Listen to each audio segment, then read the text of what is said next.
have 2 people have already joined now. 3 people have already joined.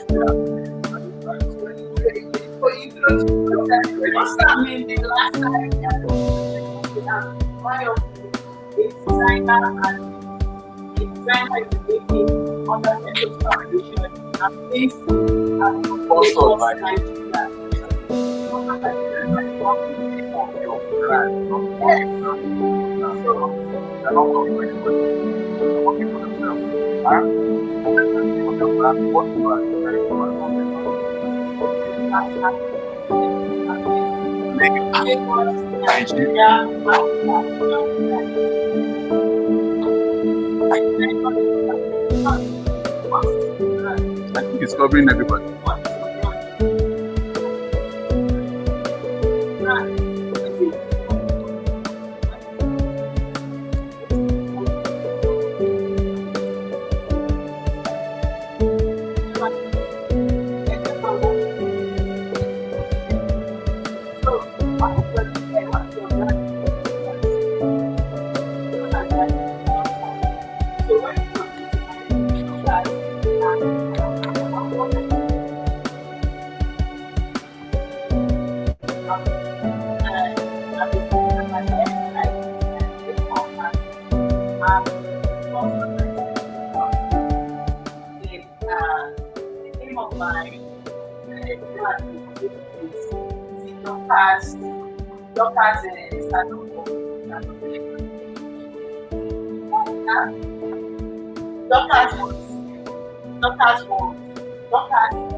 Let me send it to YouTube so I can hear. If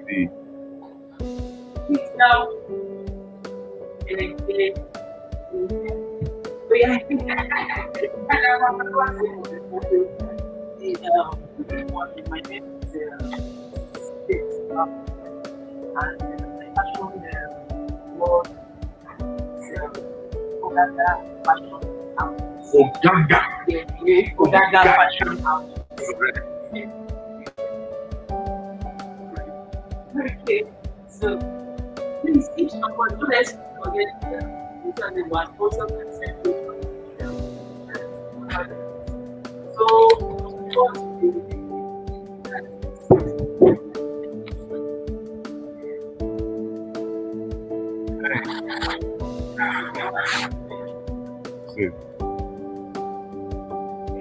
what I wanted to be showing the main people.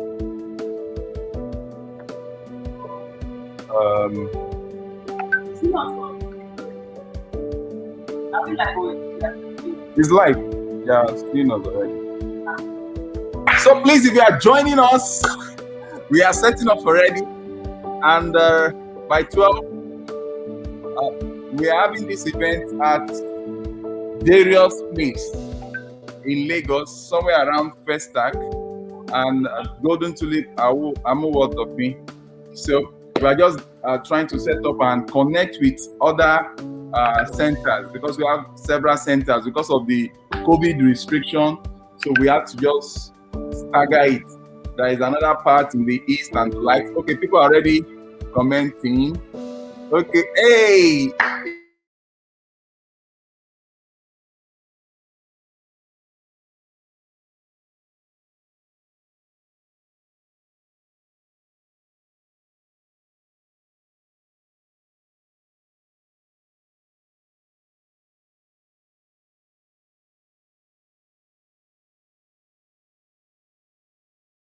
Use your phone to clap.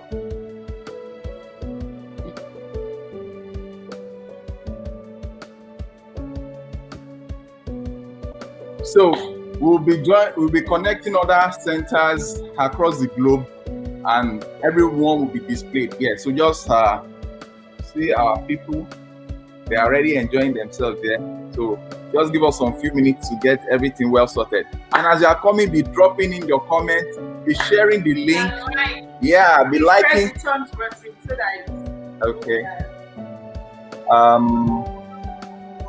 Let me do something here.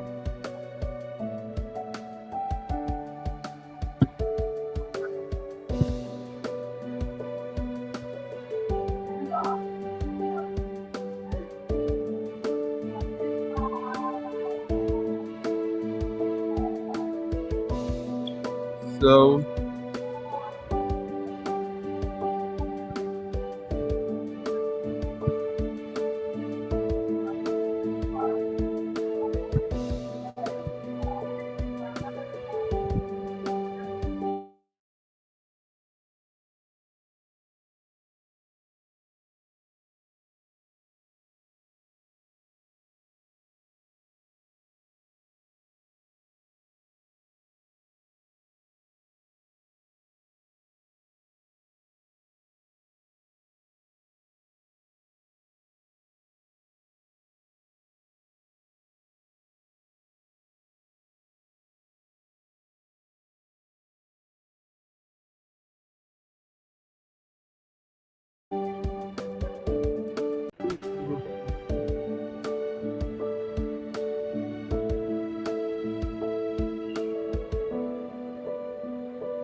Chama, can you say hi?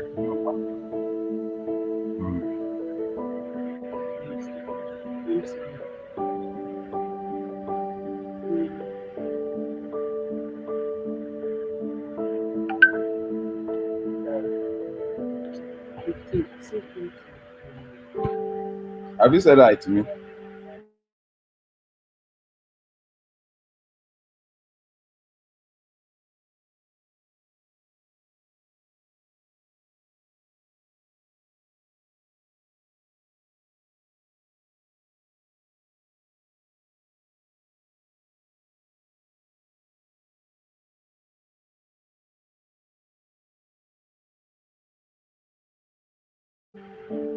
Okay, I've seen you.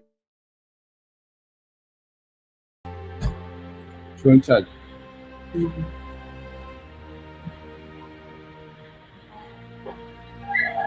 Okay.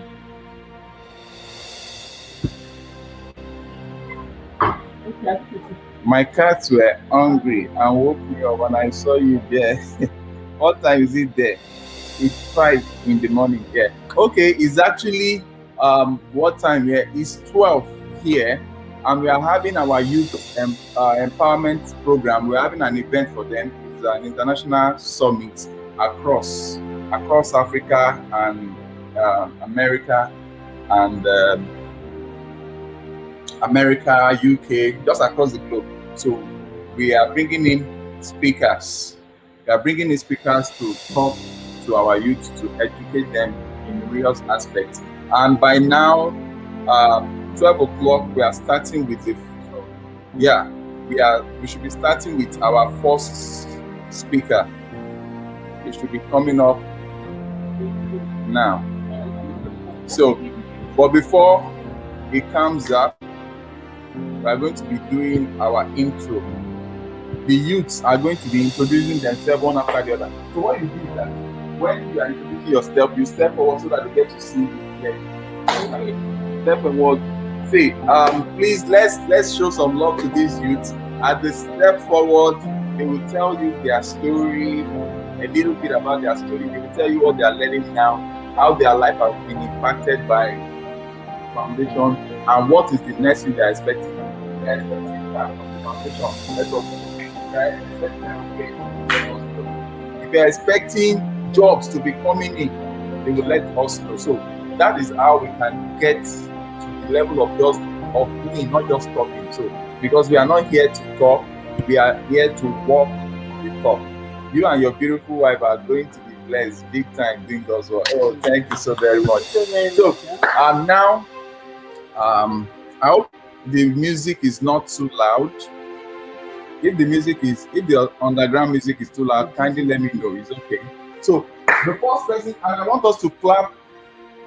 I want us to clap as each person comes up. Now the first person to introduce herself is by name Mayowa. Mayokun.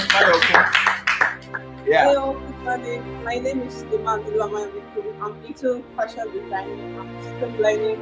And my brand is Mayo Content Out.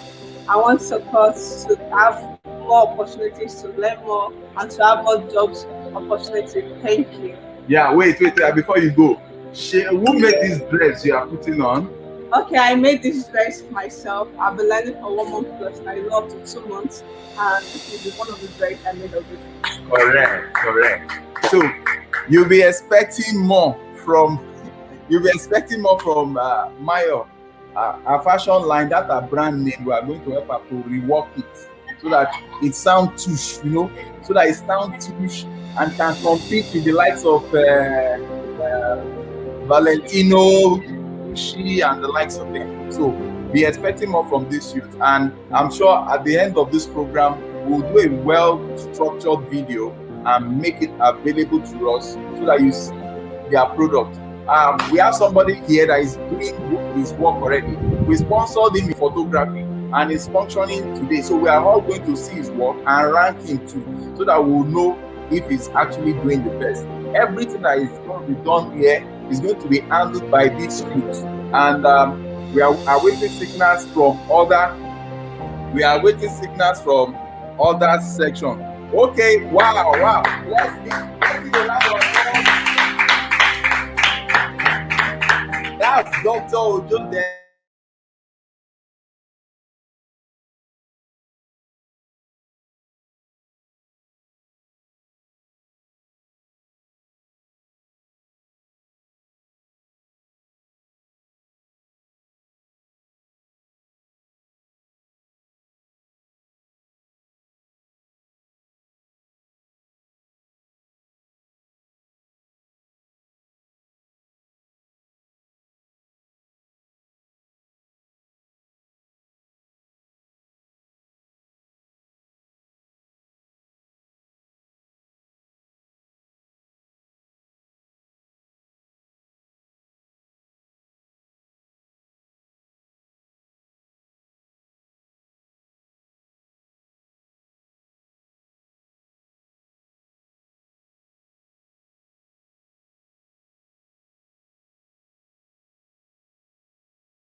Stream and calls are interfering, so we apologize.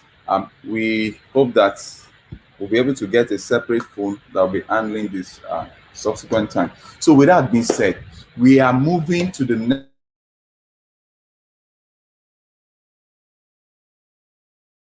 to be meeting with the next person by name. This particular person, young guy that I'm calling, please, we want to even, okay, you will tell us your age. This particular young boy that I'm calling is actually, we picked him from Benin Republic. So he's not a Nigerian, he's from Benin Republic. And you know,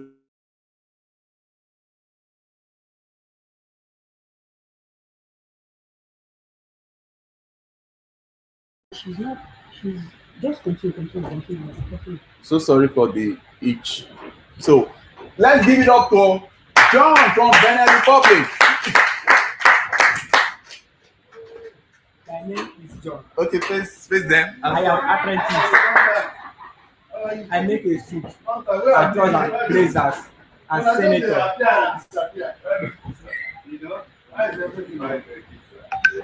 Then they ask you. No, John.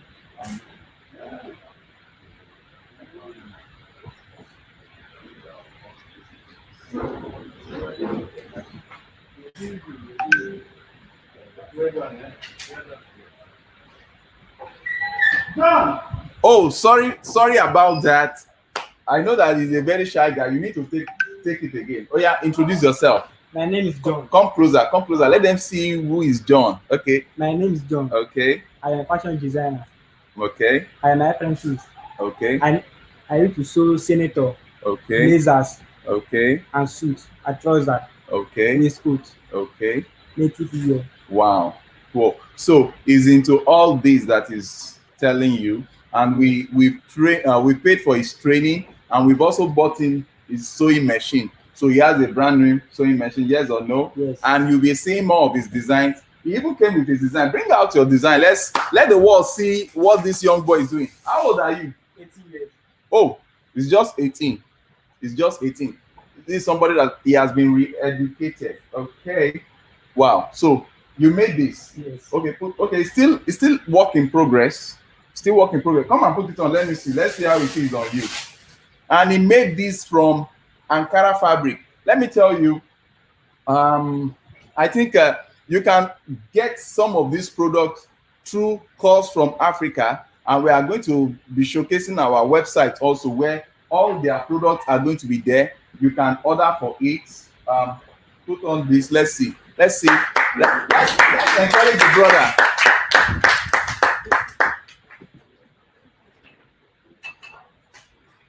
Okay.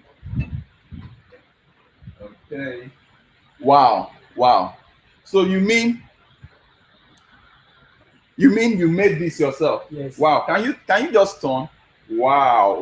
Let's clap for him. Okay. It's nice having John. You know, John's story is such that is very, very interesting. We picked him up after we heard about his story that his mom happens to be fetching firewood in the village now. Yes. His mom fetches firewood in the village in Benin Republic, and that he lost his dad. He lost his dad at a very tender age. So the foundation picked him up, and here he is today, turning out. Yes, see, somebody's asking. Yes, did he sew what he's wearing? Yes, he sewed it all by himself. So this is what we are talking about: re-educating our African youth, because our African youth, regardless of their age, they are fantastic. They are goal getter. They are a bunch of goal getter, and they are just there to advance more. Okay, because of time, we'll still come back to all this. Let's see your other suit. So, wow. See, he made this too. Wow. We'll be doing photo shoot for them. We'll be making doing photo shoot. Can you wear this and let's see? We'll be doing some photo shoot for them afterward, because our trainers are around the corner, and our training will start now. But I want okay. Dr. Ojo is already here. Dr. Ojo, this is the link to join us live. I've just sent in the link for you, Dr. Ojo, to join us live. So I'll be expecting Dr. Ojo to join us live. The first, okay, this is not the size. Okay, so he made this for someone else. Yes. Okay, fine. So maybe we'll look for somebody whose size is, and they will wear it before today. So you can have your seat. Now let's move over to Madam Chioma. Madam Chioma is a very, very interesting story. She has her own YouTube channel also, because we encourage people to showcase. Madam, you have the floor. Just sell yourself to the world. No, you didn't tell her basic background. And she lost her husband. Chioma's story is different. I want her to introduce herself first. Then I'll come to her story, because you just need to follow her. You just need to follow her YouTube channel. You need to just encourage her, patronize her. She's into what I call mede. Oh, you might not know what's mede abroad. She's into catering. Let her just tell you about herself. Okay, my name is Chioma. Okay, I'm into catering. I'm still learning. all thanks to SUTRO, that the ones that paid for my training, and I'm so happy about that. It's a dream come true. Like if you check, I have a lot of things I've done, I've created by myself during this training, and I will soon be through with the training. Then my own brand will be Vivian Cakes and Pastries. Wow. So Continue. You have the so floor. I'm so happy about that. It's just a dream come true. Wow. Let's clap for her. Yeah, at the background, I can see Dr. Ojo. Dr. Ojo is already waiting for the first training, and he has limited time with us because he needs to get back to work. So let's just quickly take two more. Yeah, let's give it up to the youngest of all of them. By name, Dorcas. Dorcas is just like 13 years old. Abi? 13 years old. This is Dorcas. You cannot play with her. She's just 13 years old and she's in what class? JS2. You know? JSS2. Secondary school level 2 in Africa here. We picked up Dorcas. Picked up Dorcas. And I will be telling you the story of each and every one of them immediately after Dr. Joe's presentation. So, Dorcas, just introduce yourself. My name is Dorcas.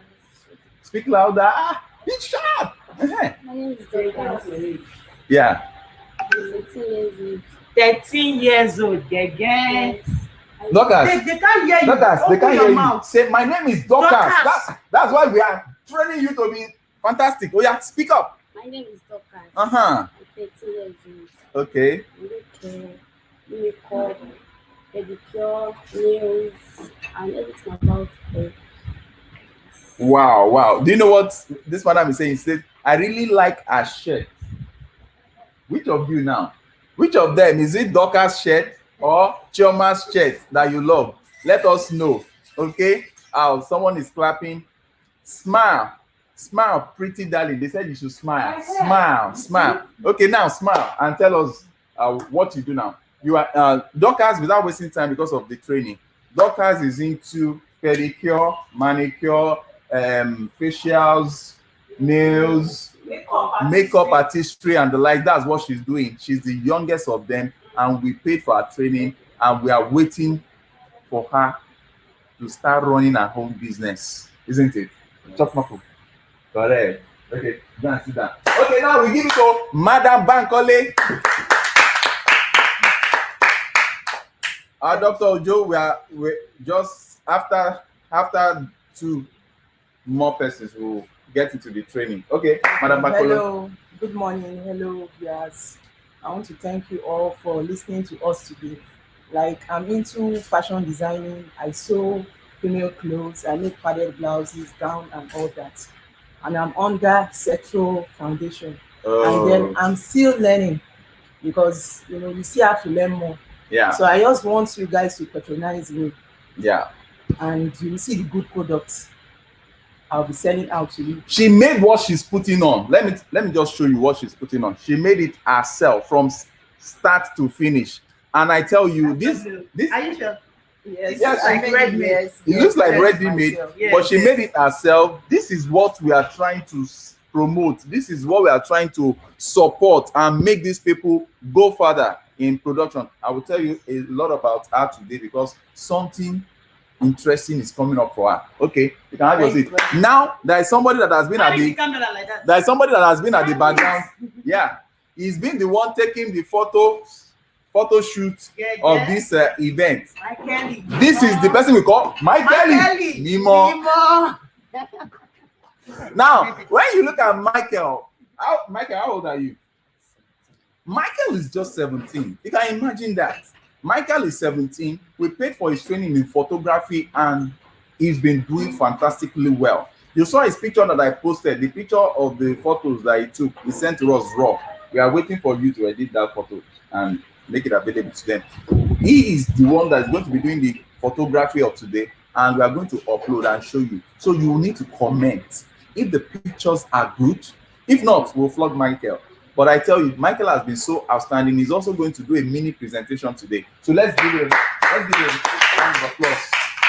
Okay, we have no more time. We'll come to the little cuties that you are seeing here. They are coming with their own. They have their own section. They are into craft, and there is another one that is into law. So we'll come into that. So now our training, our first consultant is here with us. Let's clap for Ojo. Okay, in case you are seeing this for the first time, Dr. Ojo happens to be a prolific, well-educated human being that I've seen on earth that has been able to combine education and gun together. He's in the US military. He's in the US military, and as a result of that, he's in the US military and also a PhD holder, a doctor of business administration. He has been sponsoring youth in Africa to attain whatever they want to attain in life. He has one of our sponsors here in SUTRO'S Foundation, and he talks. He is into a lot of consulting. We will leave his handles on this channel so that you can follow. But because of time, because he needs to get back to work, Doctor, you have the floor, sir. All right. Thank you, everybody. I'm excited to be here this afternoon, and I'm so proud of you all. You've been doing so wonderful, you youth of Africa. I'm proud of you, and I can assure you that the sky is just the starting point for you all. Just don't give up, okay? For most of you, I want you to be courageous and bold, all right? That is very important to actually be able to go far in life. You have to be courageous, you have to be bold, you have to be able to speak out with confidence, all right? Regardless of where you are, whenever, whatever the time, whatever continent, whatever location, you have to have that boldness, you have to be that courageous, you have to be able to speak out, all right? To be able to achieve that, the best way to achieve that is through practice.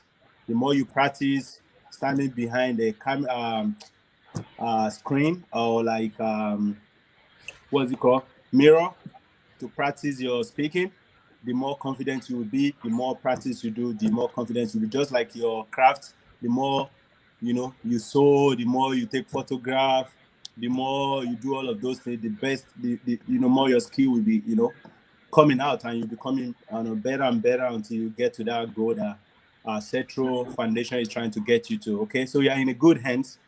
And how many minutes do I have? And then do Mr. SUTRO? Yes, sir. You have 30 minutes for your presentation and 10 minutes for question and answers. That's 40 minutes all in. All right, that's good. That's good. That's good. I'm humble. All right, so this is Dr. Ojo, as he has said. You are fortunate to meet someone that was raised just like any one of you over there. I was raised in Nigeria. I grew up in a village in Olose, in Ogbomoso, one remote place in Ogbomoso, your state. So I understand what you guys are going through or what you have gone through. I was brought to Lagos when I was around 13 years old, and I went to Howard's Memorial Grammar School in Bariga, in Akoka there. So I grew up in Akoka. I had my associate degree in electrical electronics in the Federal College of Education Technical in Akoka, just across from St. Finbar's College, right? And then I had my bachelor degree in electrical electronic technology from the Federal University of Technology in Minna. And it was after that I was able to go to the United States for my master's degree in industrial management and technology. And that was just the starting point for me. And I thank God today for where I am right now. So not to waste much of your time, right? So I just said that so that you can all be aware that it doesn't matter where you are. What is important is the dreams you have, the vision you have, your commitment, right? Your diligence is what determines how far you can go in life, right? So just take focus and keep doing whatever they tell you to do. The SUTRO'S family is going to definitely help you guys out. So stay focused, take instruction, follow instruction, and you'll be surprised. Like in few years time, 5 years, 10 years time, some of you guys will probably be standing or sitting or be in a great place talking to people like I am doing right now, or even much better. So I have no doubt about that. So to go into today's presentation, re-educating young Africans for wealth creation. That's a very intelligent topic, right?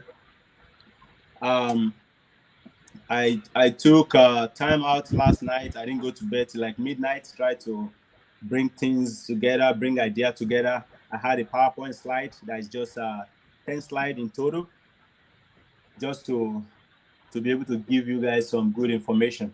So I said that the topic is centered on the paradigm of wealth creation, the concept of wealth creation. And I'm sure that majority of you guys probably have list of names of people across the globe going through your head right now about those people that have made wealth, right, that you know of. Maybe if I ask you for some of their names, you can get me names like maybe Dangote, our very own Dangote from Nigeria there, right? Mike Adenuga or Tedola and all the likes that you already are familiar with from that part of the world. But I usually, from year to year, go through Google, go through Wall Street Journal, go through all those Forbes lists to see who are the top 10 richest people in the world. I do that every year because the list is always out around this time of the year, right? Around January, February, March, depending. So I always do that every year because I have a dream I'm going somewhere too, right? So I have to just keep updating myself, following the trends based on what is going on, right? So right now I have the list of 10 people that are the richest world people. The first person is Elon Musk. Elon Musk is the Tesla guy, the guy that made the electric cars, right? He's the chief engineer of space projects that is currently going on right now. He's the first person to reach the title of centibillionaire, which means he's the first person to have a net worth of over 100 billion US dollar. That's a lot of money. That's a very big amount of money. Following that is Jeff Bezos, right? Jeff Bezos is the Amazon guy. For those of you that order on Amazon, right? Which should be one of you guys, should be all of you guys go, right? To be able to have your products, your craft that you are producing, to be able to put it on a global platform where people around the globe can order them, right? And you get money regardless of where you are. While you are sleeping, money is flowing in, right? So the guy that actually disrupted the retailing industry through online trading, trading and retailing platform is Jeff Bezos, and he's the second richest man on earth right now as of January of 2021. We have Bill Gates. A lot of us know Bill Gates, right? He's the Microsoft guy, the guy that is into computer, right? The computer group, the programmer, right? He's also starting investing in COVID-19 vaccine and the likes. That might be a topic for another day. We have Bernard Arnault. We have Mark Zuckerberg as the number 5 richest man on earth. If you use Facebook, you know who Mark Zuckerberg is, right? He's the one that created Facebook while he was a student at Harvard University, right? He had to stop his school and eventually went back after he has made money to actually completed his program in Harvard. We have Zhong Shangzhan, right? We have Warren Buffett. He's an investor guru, right? Larry Page. If you use Google is that platform that when you type in anything, it's going to give you the information. It's like online educational tools, right? He has answer to everything pretty much. So the guy that created that is Larry Page. We have Steve Ballmer. Steve Ballmer also was a dropout from Stanford MBA program. He was dropout. He dropped out of a business school just to pursue his dream, and he's the 9th richest person on earth right now. He's also in the World Chairman Council of the Jewish National Fund, and then the number 10 on the list is Sergent Brain. Sergent Brian is co-founder of Google and Alphabet. So Sergey Brain, if I'm calling the name right, was together with Larry Page. They both were working on Google. Both started Google and both implemented that big project that is helping people across the globe. He eventually stopped working with Larry Page and continued his own path. And that's when his name came on the list. When he actually stopped working with Larry Page, and he decided to stand alone. All right, so those are the list. There's still more people that goes on, but we always focus on the first 10, right? Richest people across the globe. If you go down the list, maybe before you reach like 150 names, you probably be hearing people like Dangote and the likes of it, right? So now on this list now, there are only few people that have been there for a long time, right? Bill Gates was the richest person for a very long time. A lot of people know him, right? And he was the richest at that time for many centuries, for many decades, right? But due to this age of intelligence, age where the young people are taking over and taking over very strong and very fast, the 21st century. So they kick him off the list of the number 1 and is now the number 3, right? Jeff Bezos came from nowhere overnight, right? And Mark Zuckerberg and the Sergey Brin, Steve Ballmer, all those are new names that just came in to that platform, to that list of the first 10 richest people in the world right now, right? So those that have been there before are like Larry Page, Warren Buffett, Bill Gates, and the like of his. Those other names are pretty much very new on that list, right? What does that mean? That means it's not the end. These people on that list of that top 10, there's no guarantee they're going to be there as top 10 forever. You can kick them off that list anytime you decide to. It's up to you, right? And it doesn't matter where you are from. It just depends on your dream and your passion, commitment, right? So I have to run through this list so that you can know that there's a lot of work to be done, and also that there's no limitation for anybody in terms of creating wealth. If you want to make wealth, you can always do it. It doesn't matter where you are born. It doesn't matter where you grew up from. It all depends on your mindset. It's all depends on what you feed yourself. It all depends on your dream, your persistence and commitment, right? And that drive, right? Now, you may be wondering, how do those guys made it? How do they become $100 billion rich? Just like that. And most of them are in their 40s. Some are in their 50s, right? So, and that's why I want to congratulate you for being present today in this program and for working with SUTRO, because you're gonna get a lot of insight, a lot of answer to most of your questions as you go along with them over the years. All right. So you will get some answer to some of the questions you might have today from this presentation. So now, from my point here that I listed out, I said, if you notice, none of those guys did the same thing the same way. If you go to Google and search for their name and what they did, what their drive was and stuff like that, none of them did the same thing the same way, right? None of them is the most educated person on earth, right? Some of them actually dropped out of school, of college at some point. And some are now getting back to get some form of formal education after they already made a lot of work. At the same time, there is something very unique and common with all those wealthy people that I mentioned, right? And some are now getting back. Right? There's something in common that they did, right? They solved problem. They solved problem. That's what they did in common. They solved problem for humanity. They solved problem that has benefited a lot of people around the globe, to include you and I, right? That's what they did. For an example is Facebook. Right? Everybody understands Facebook. Everybody uses Facebook around the globe, right?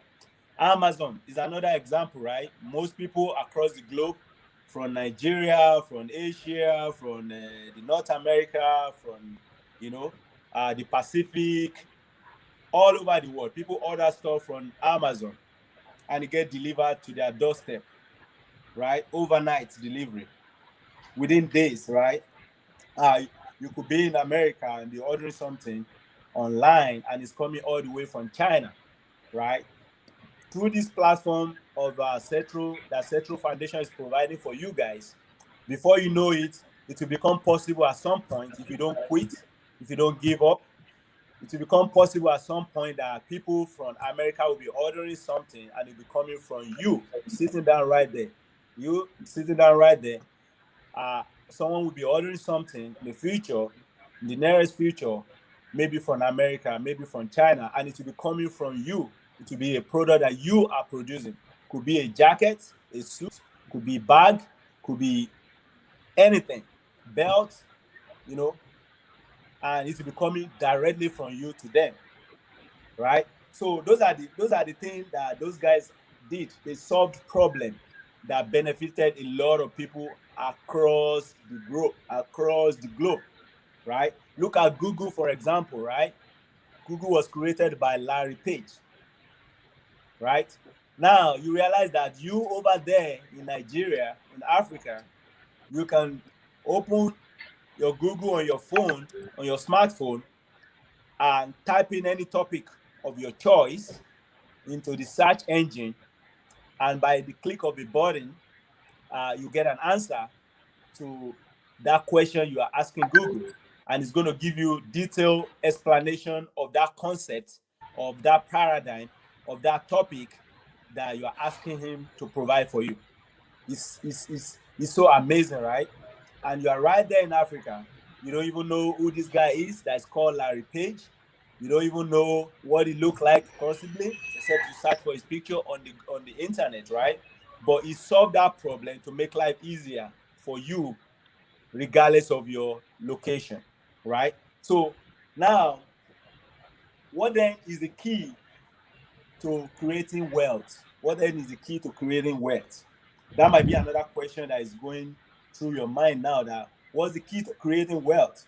Is wealth creation limited to just these guys that are from America and everything? And you can see that the list that I mentioned for you of the top 10 richest people around the world, they are not just from America, right? From China, from Japan. You see, from and a Jewish person is right on that list. Jewish Americans are there. You see what I'm saying? And maybe very soon, before you know it, my name is also going to be put there too, right? Don't be surprised, because I'm busy thinking and solving problem every day, right? My name will be there. So you don't be surprised when you see Dr. Ojo Job among that list in the nearest future. Don't be surprised. My name will be there. Dio Cetro too. You see what I'm saying? It could be one of you guys too there. Also, if you are able to understand the concept that I'm going to explain to you today, right? I expect every one of you to have pen or some means of writing, because some information you are going to get here, right? Some of the information that can transform your life forever. You see what I'm saying? It can transform your life forever, because it's coming from years of experience, wealth of information, education, exposure to different people, different continents of the world, connection with a lot of brilliant people across the globe. So you will get something. I hope you will get something that you can hold on to, that you can take, that can take you to the next level. Okay, and you could be in that list in the nearest future, right? It could be one of you guys, or all of you guys, or some of you guys could be on the list of the richest people too. It depends on what you do with the information you are going to get today, and the information you are going to get from this Cetro Foundation platform as you go along with them. Okay, so the universal key to creating wealth on this planet Earth is problem solving skill, or let me say problem solving strategies. If you have problem solving skill, you have strategies to solve problem for humanity and get paid for doing such, you can be wealthy, you can be rich, and you can be wealthy. Be mindful that I'm not really talking so much about being rich. My focus is mostly on being wealthy, because being rich is not good enough. It's not good enough. It's okay. It's okay to be rich. All right. We have a lot of rich people across the globe. But being wealthy is far better than being rich. The name of those 10 richest people in the world that I mentioned, I think they're supposed to call them the wealthiest people in the world. I think they need to restructure that because those are far, far, far more than being rich.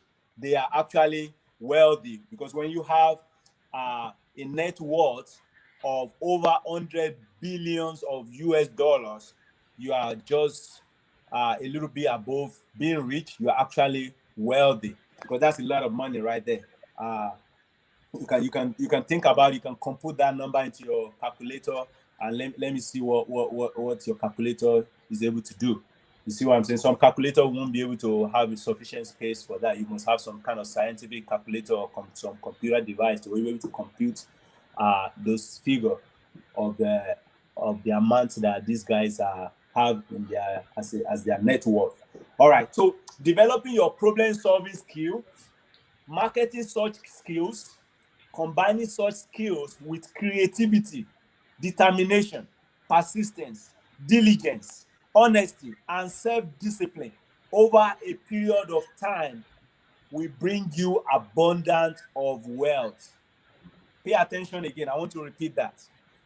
Developing your problem-solving skills, marketing such skills, combining such skills with creativity, determination, persistence, diligence, honesty, and self-discipline over a period of time will bring you abundant wealth. That is the universal skill for creating wealth. If you ask any of these guys that I mentioned earlier on, including Bill Gates, including Dangote of Nigeria, including people like Otedola, including people like what's the name? Funsho Alakija, right? Those are people with high profile over there in Nigeria that are actually make wealth to a certain extent based on their geographical location, right? If you ask them, they will tell you that the key points that I mentioned here is very crucial to creating abundance of wealth for you. All right. Now, to create wealth, you have to have understanding about time, understanding the concept or the paradigm of time. T-I-M-E is a 4-letter word. T-I-M-E. Understanding the concept of time is critical. It's crucial to creating wealth. And that is applicable to everybody, anybody, regardless of your geographical location across the globe.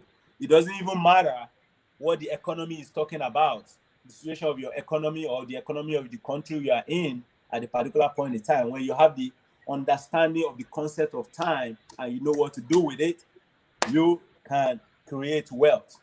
All right. What is one thing that everyone has in common? If I ask that question, what is one thing that everyone has in common? What is one thing that we all have equally, regardless of whether you are white, black, tall, short, old, young, big, small, in Africa, in Asia, in Nigeria, in Ghana, in US, in the Pacific, wherever you are, what is one thing that we all have equally? It is called time. There is 24 hours in a day.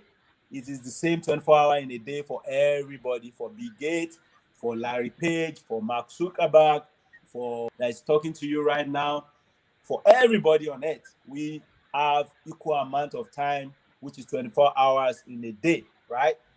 That is what man created as a measure of time and season, right?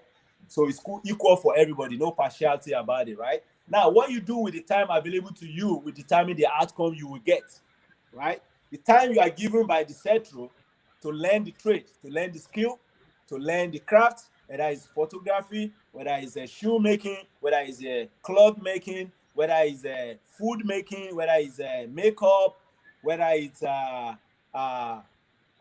photo shoots, whatever they teach you to do, or whatever they connect you with your trainer, or your somebody that is going to educate you on that particular skill, the time you do with that training, with that period, the things you do with that timing that is given to you within the period of time that is given to you, what you do with that time determines the outcome you are going to make from it, right?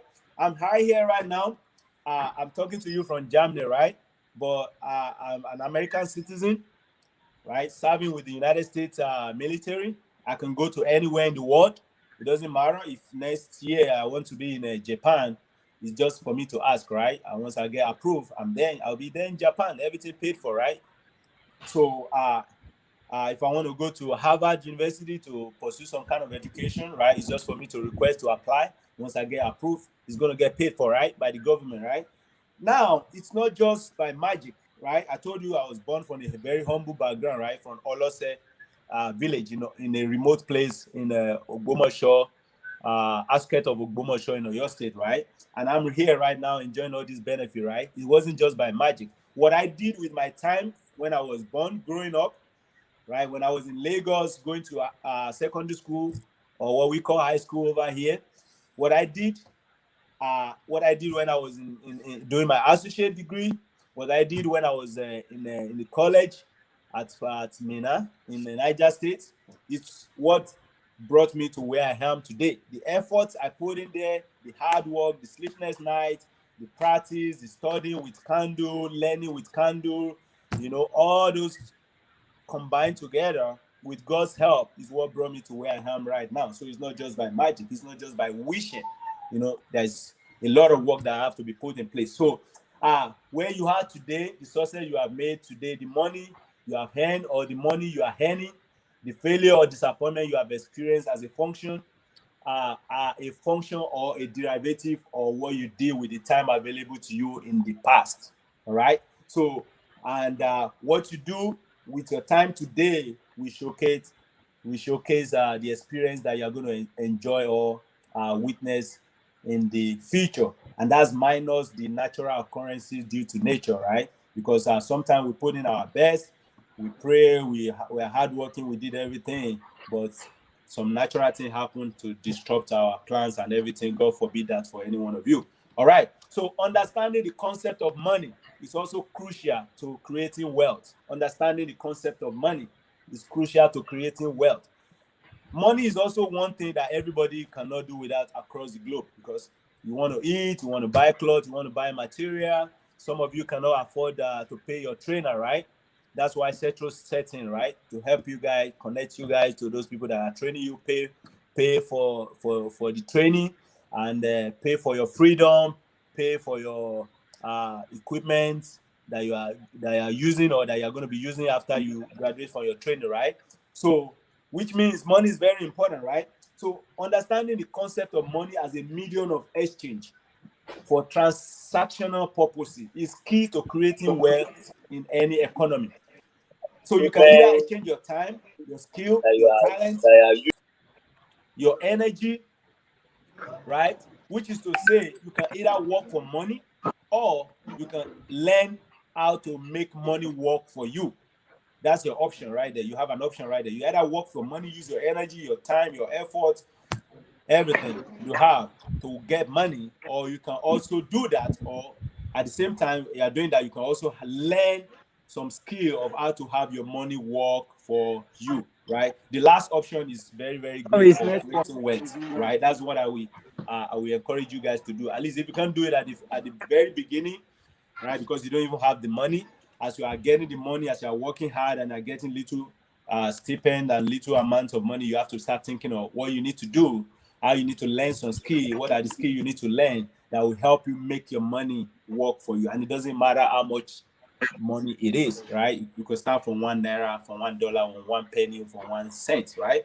So that's very important. Understanding the concept of money is essential for creating wealth.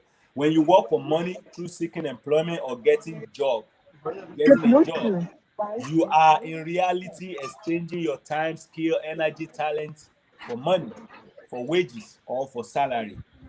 Mind you, you can never make wealth working for somebody. You can never make wealth working for somebody, right?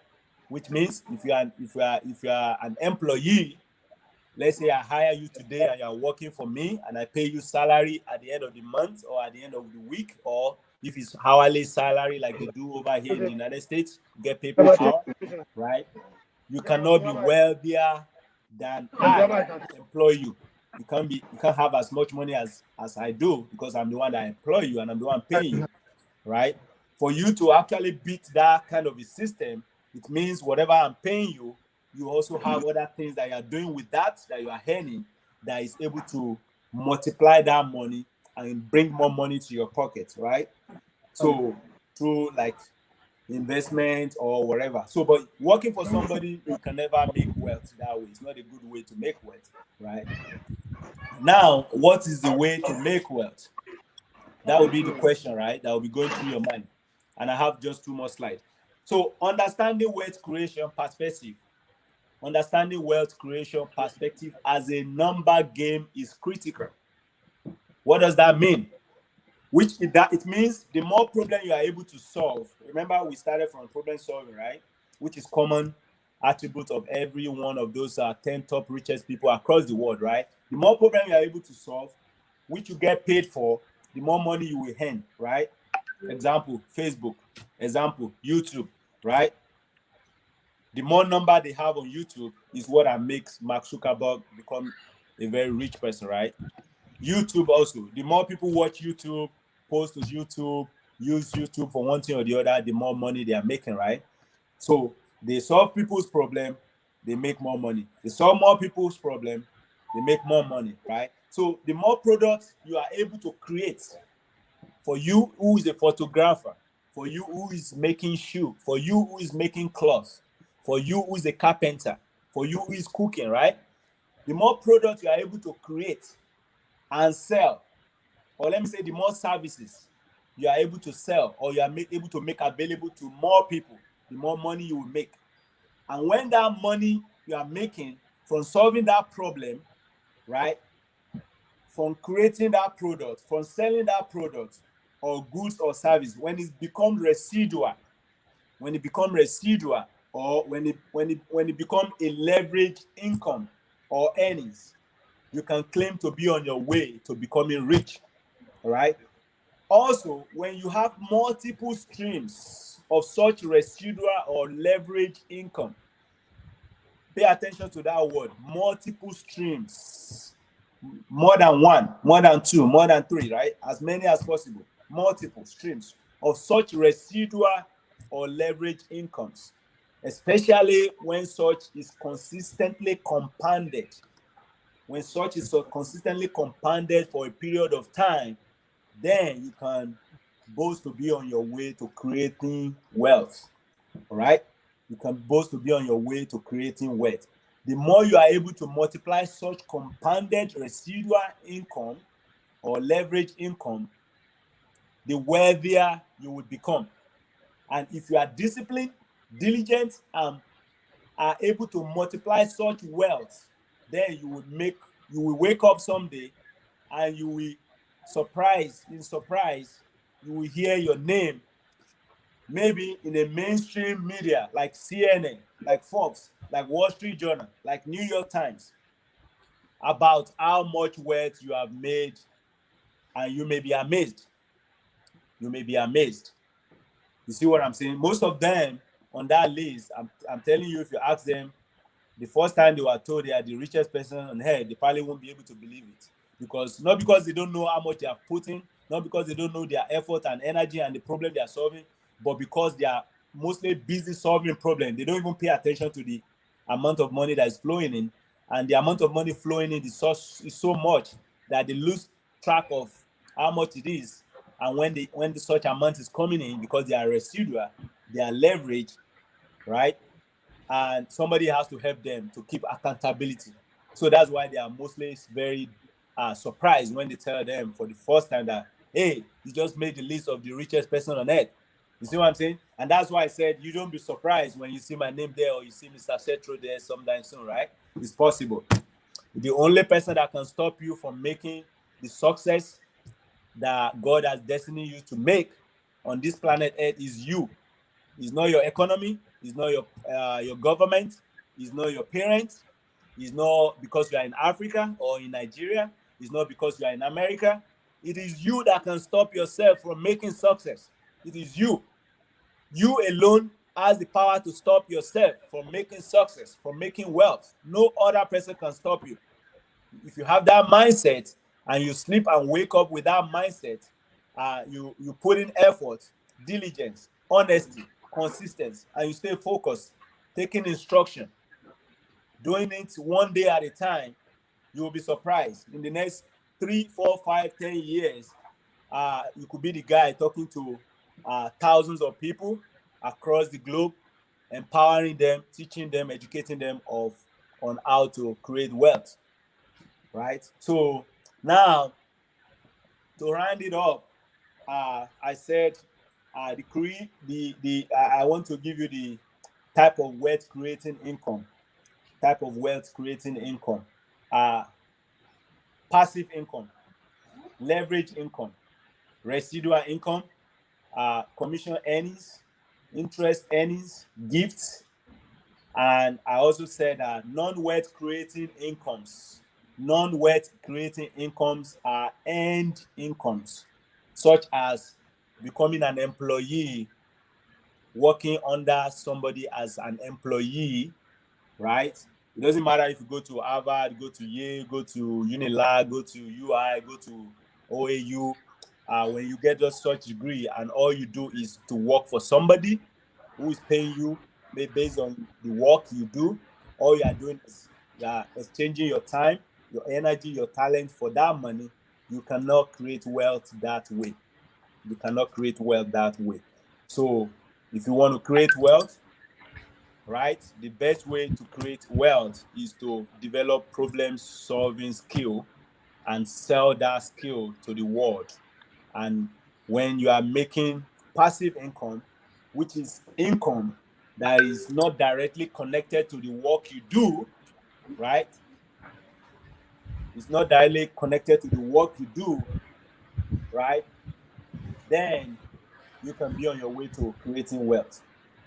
Now, if you say passive income is not directly connected to the work you do, then is it magical? Is it just going to be given to you? No. What that means is that work is still involved somehow, right? However, the work for passive income streams take place early on.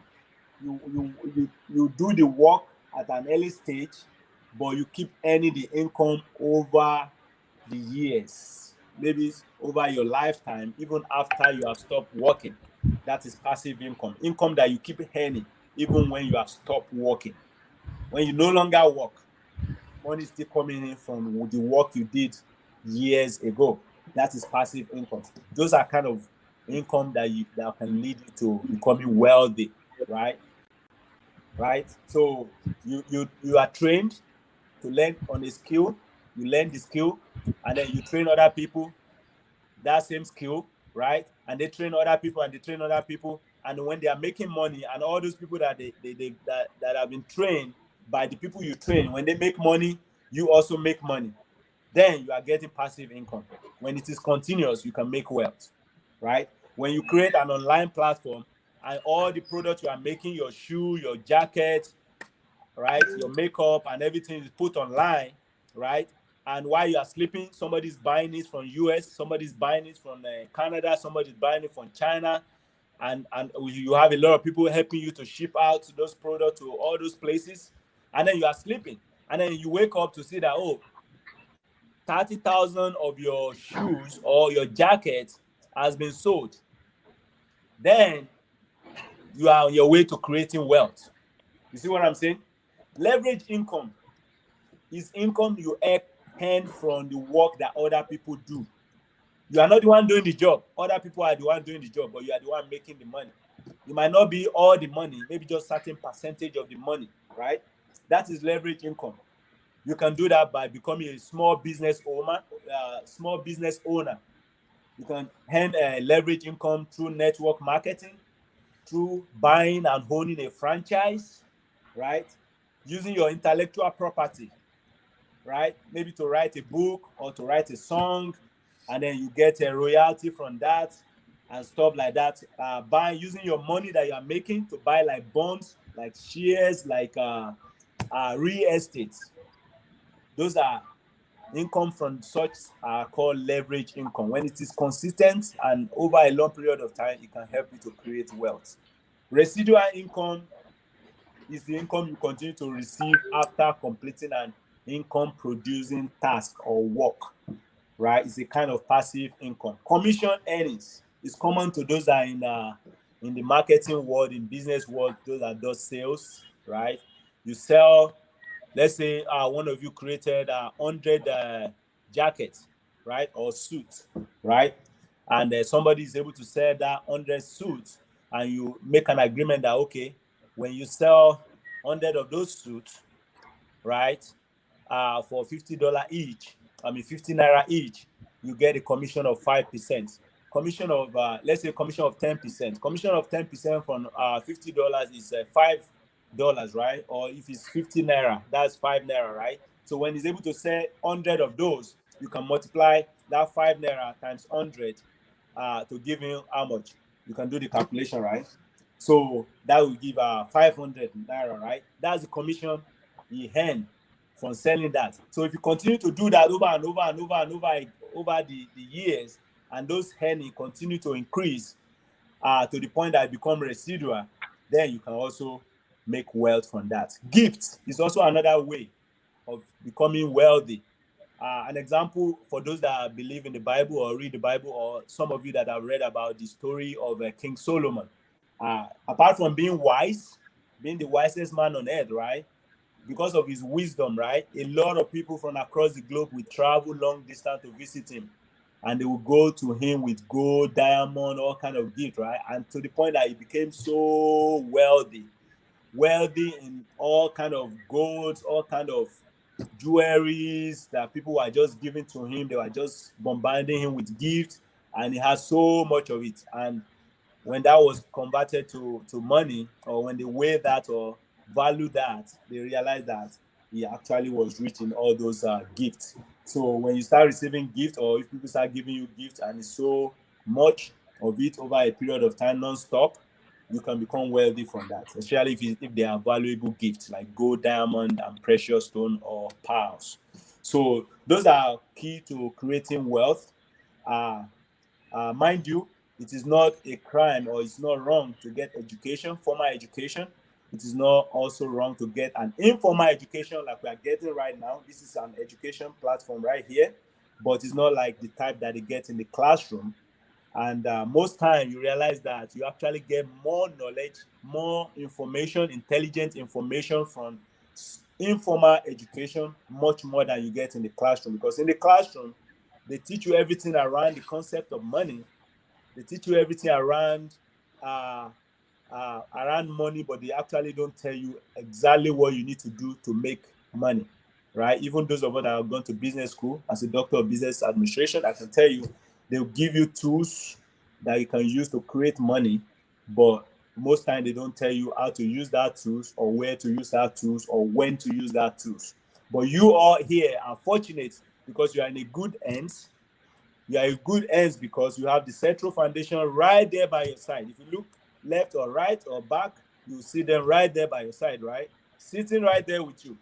Not only giving you the education, not only giving you the skill, they're also right there to show you how to use that education, how to use the tools, the skills, the knowledge to actually make money. You will never get such going to any school on earth. Even if you go to Harvard, I can tell you that they will not sit down. They will only be there in the classroom, and the rest is up to you to go figure it out on your own. But you have the people right there, those great guys, the Setro, Mr. Dayo, Mr. Ajoke. You have them right there, sitting down next to you, not just anywhere, next to you, because I can see them next to you right there, right? Giving you all this valuable information, right? Teaching you, teaching your hands those valuable skills, right? And also standing there, sitting right there, watch you do it, and also correcting you when you make mistake, right? Showing you how to make money, showing you how to make wealth, showing you how to become somebody that the whole world can be proud of. So I think you need to go and say thank you, big thank you to them, and you need to take advantage of this opportunity. Remember, what you do with your time today is going to determine how far you go in life, right? Location is not a barrier. Distance is not a barrier. Your family background is not a barrier. It's not an excuse. You are the only one that can determine how far you can go, and you are the only one that can stop yourself from creating wealth, right? You can change the whole story for your entire generation if you make a decision today, right, to make valuable use of your time and do something tangible, right? So I hope you get something out of this, and I'm ready now for all your questions. Thank you so much.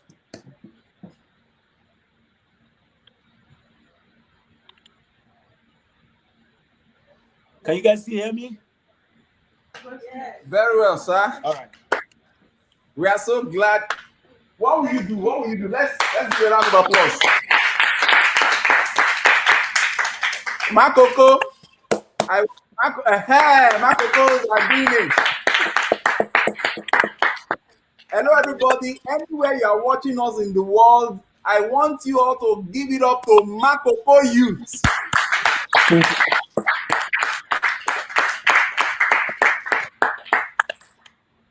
Makoko Youth, let me on your mic. Can you hear me very well? Yes. I want you at Makoko Youth to shout, "Thank you, Dr. Ojo." 1, 2, go. Thank you, Dr. Ojo. Yes. Thank you guys. Let me tell you, Dr. Ojo is speaking with you from Germany. He's an American citizen. Are you with me? And he started his journey. He started his journey from Nigeria, from Africa. And that is why all of you at Makoko, I'm sounding this to you. The next generation want to see you achieve something outstanding in life. Are you with me? And I know that as you have started now, the sky is not your limit, is your starting point. Give it to yourself. Clap yourself. We also have people joining us. We have people joining us from Edo State. We have a location at Edo State. They are following us.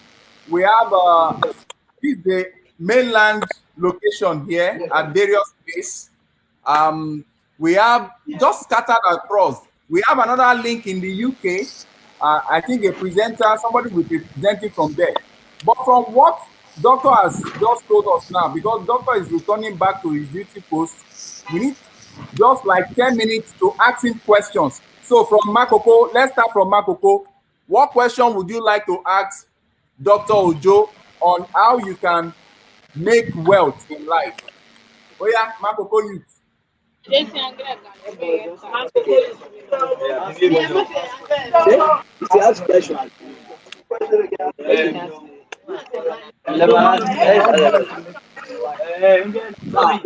What's someone to ask question in Makoko? You mention your name. Hello, listen.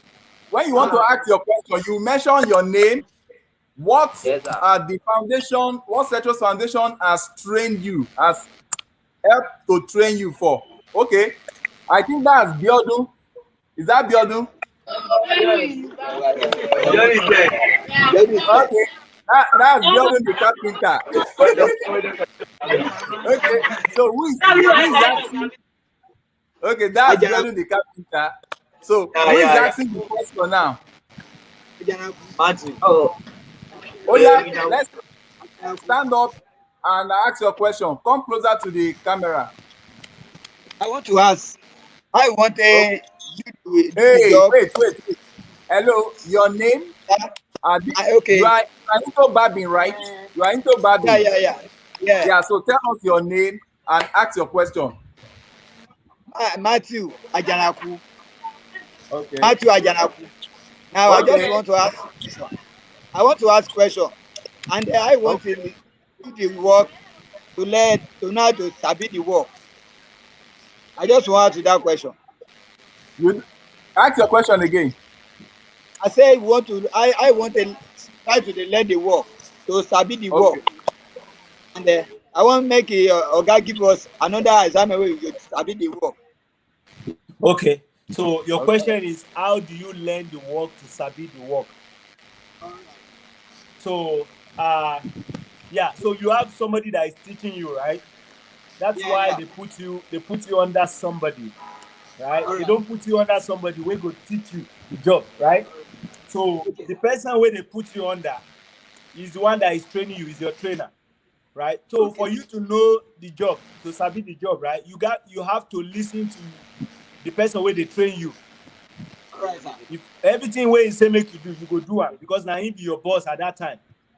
Alright. Now he know the skill at that time. You don't know him yet.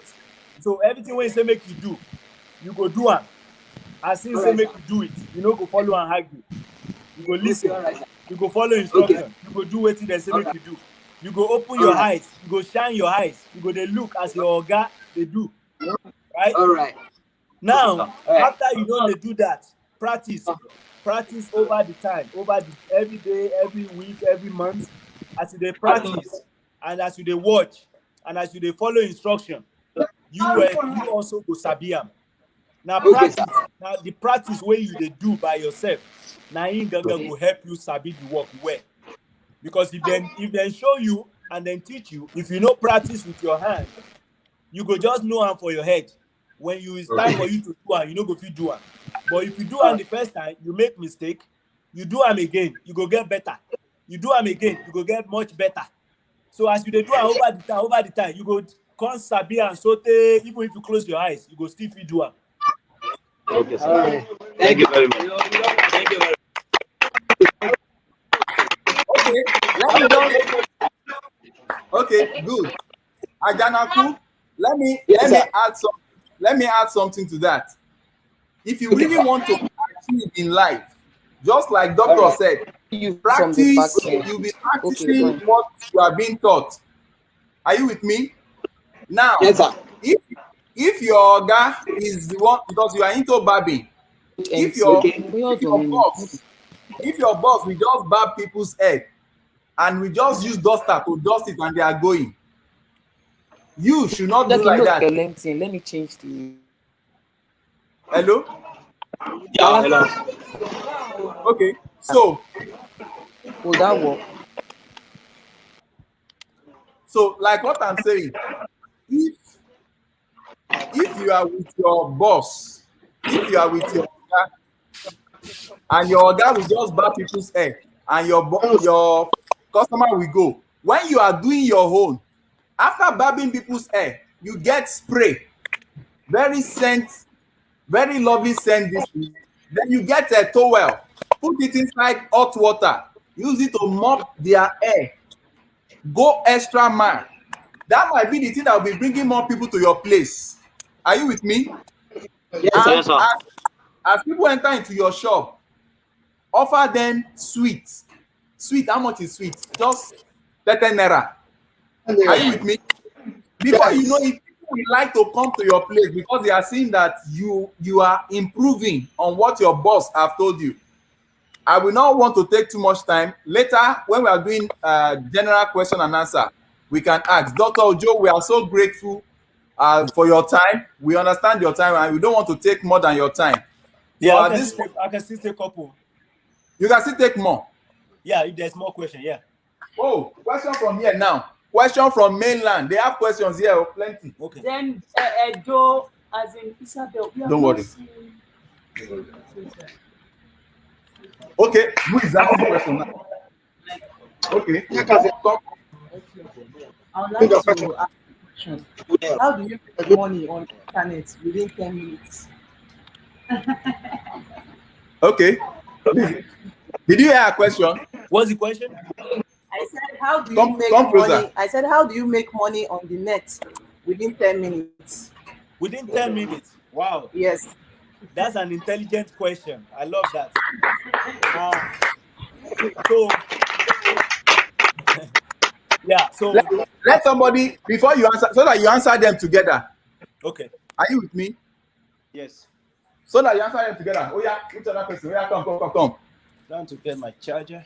My phone is running low on battery. Okay.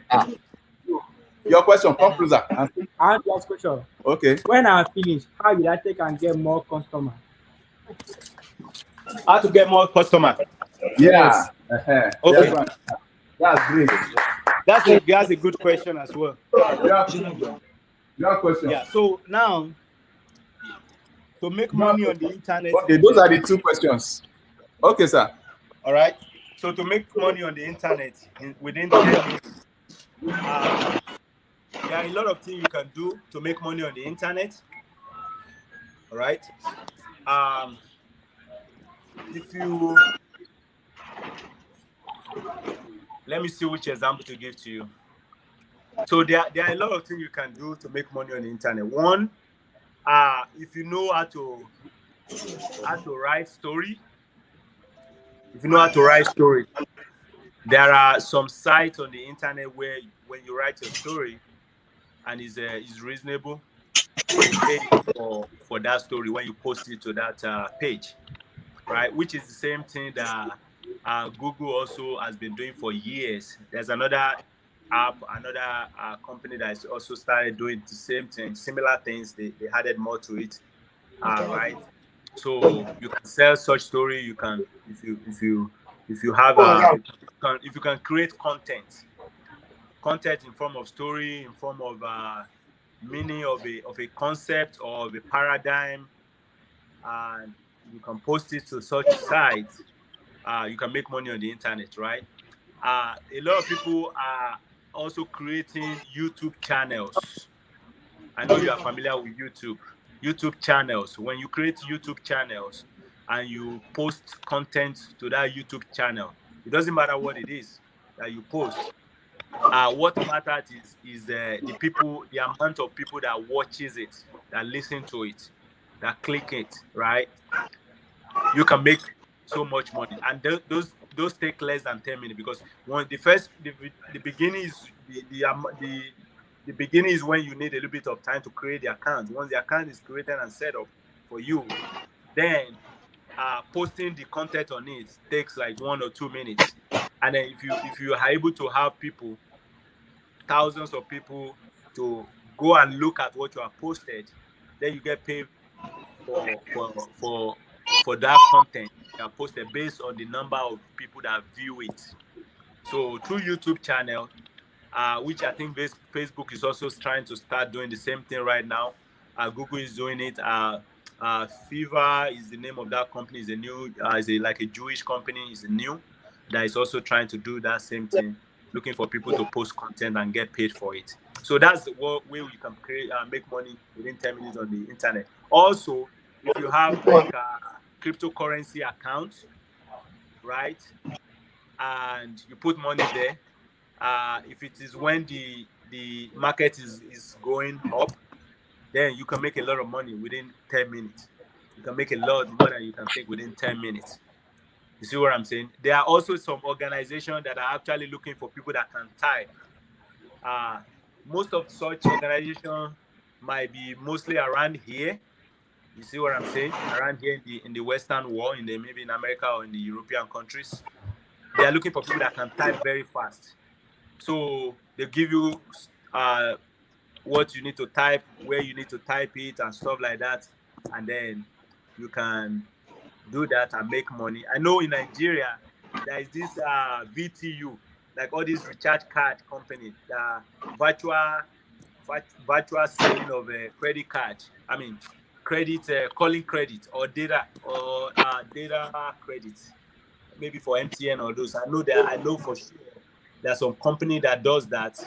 I don't have their name handy now, but I know of people that do that, and they get paid for referring people, or for selling credit, or for loading credit on their phone and stuff like that. Those get done within 10 minutes, and you can make a lot of money also from that. Networking is another great way of creating wealth and of making money within 10 minutes. If you are good with marketing, if you are good with crypto, and you can connect them, refer them to some organization that need people, right? You can make so much money also. A lot of us, Facebook is very rich now, right? Mark Zuckerberg, right? But when he was doing that, with a lot of us,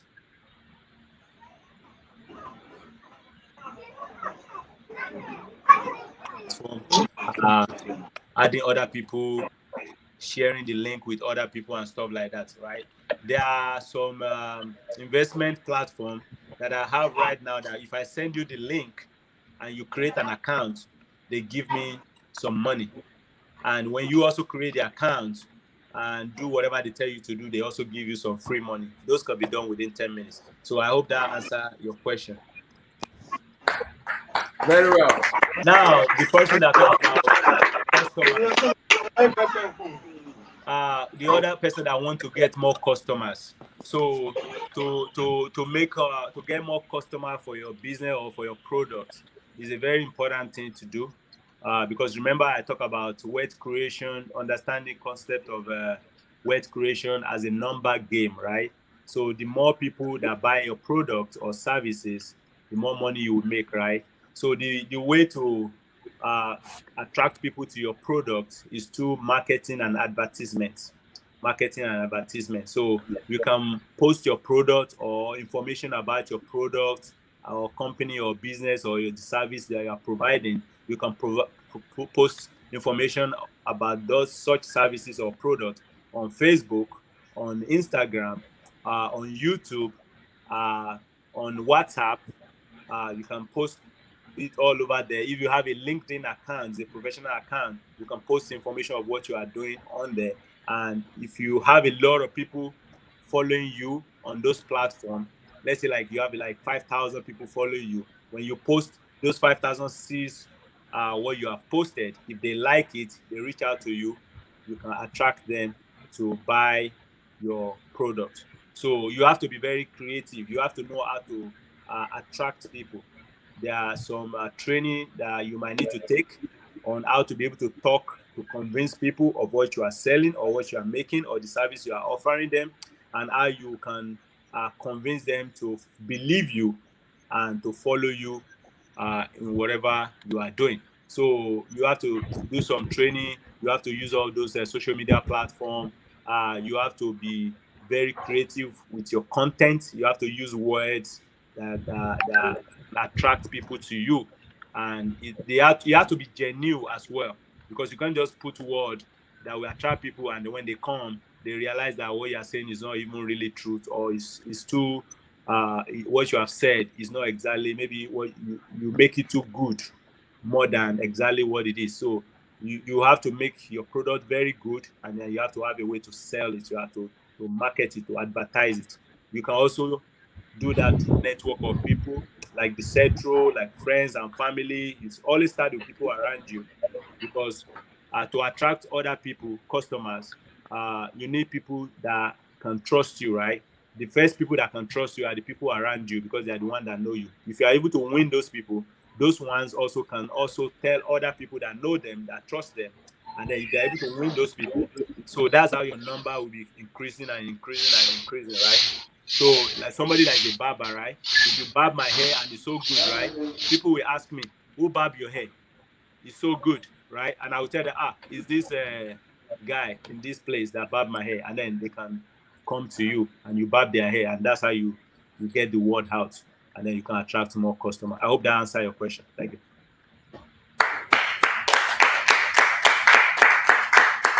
Thank you so very much, Dr. Ojo. We are so glad for all this. Can we rise up? Can we just rise up and clap for Dr. Ojo? Thank you. Thank you. It's such a wonderful time out, and I believe that as we have all taken this note, Dr. Ojo, we will shock you, because a lot of these people, they are into fashion designing, carpentry. We have a carpenter at Makoko. We have barbers. We have tilers at Makoko. We have photographers. We have makeup artistry. Come forward. We have makeup artistry. Dr. Ojo, you should know this our girl now. You should know this is our daughter. Let me see the face. Okay, come closer. Oh, this the person on the yeah. You know her now. The youngest of all of them. She's just 13 years. Wow, she has already learned she's already learning makeup, hairdressing and makeup artistry, and she's good at it. Yeah.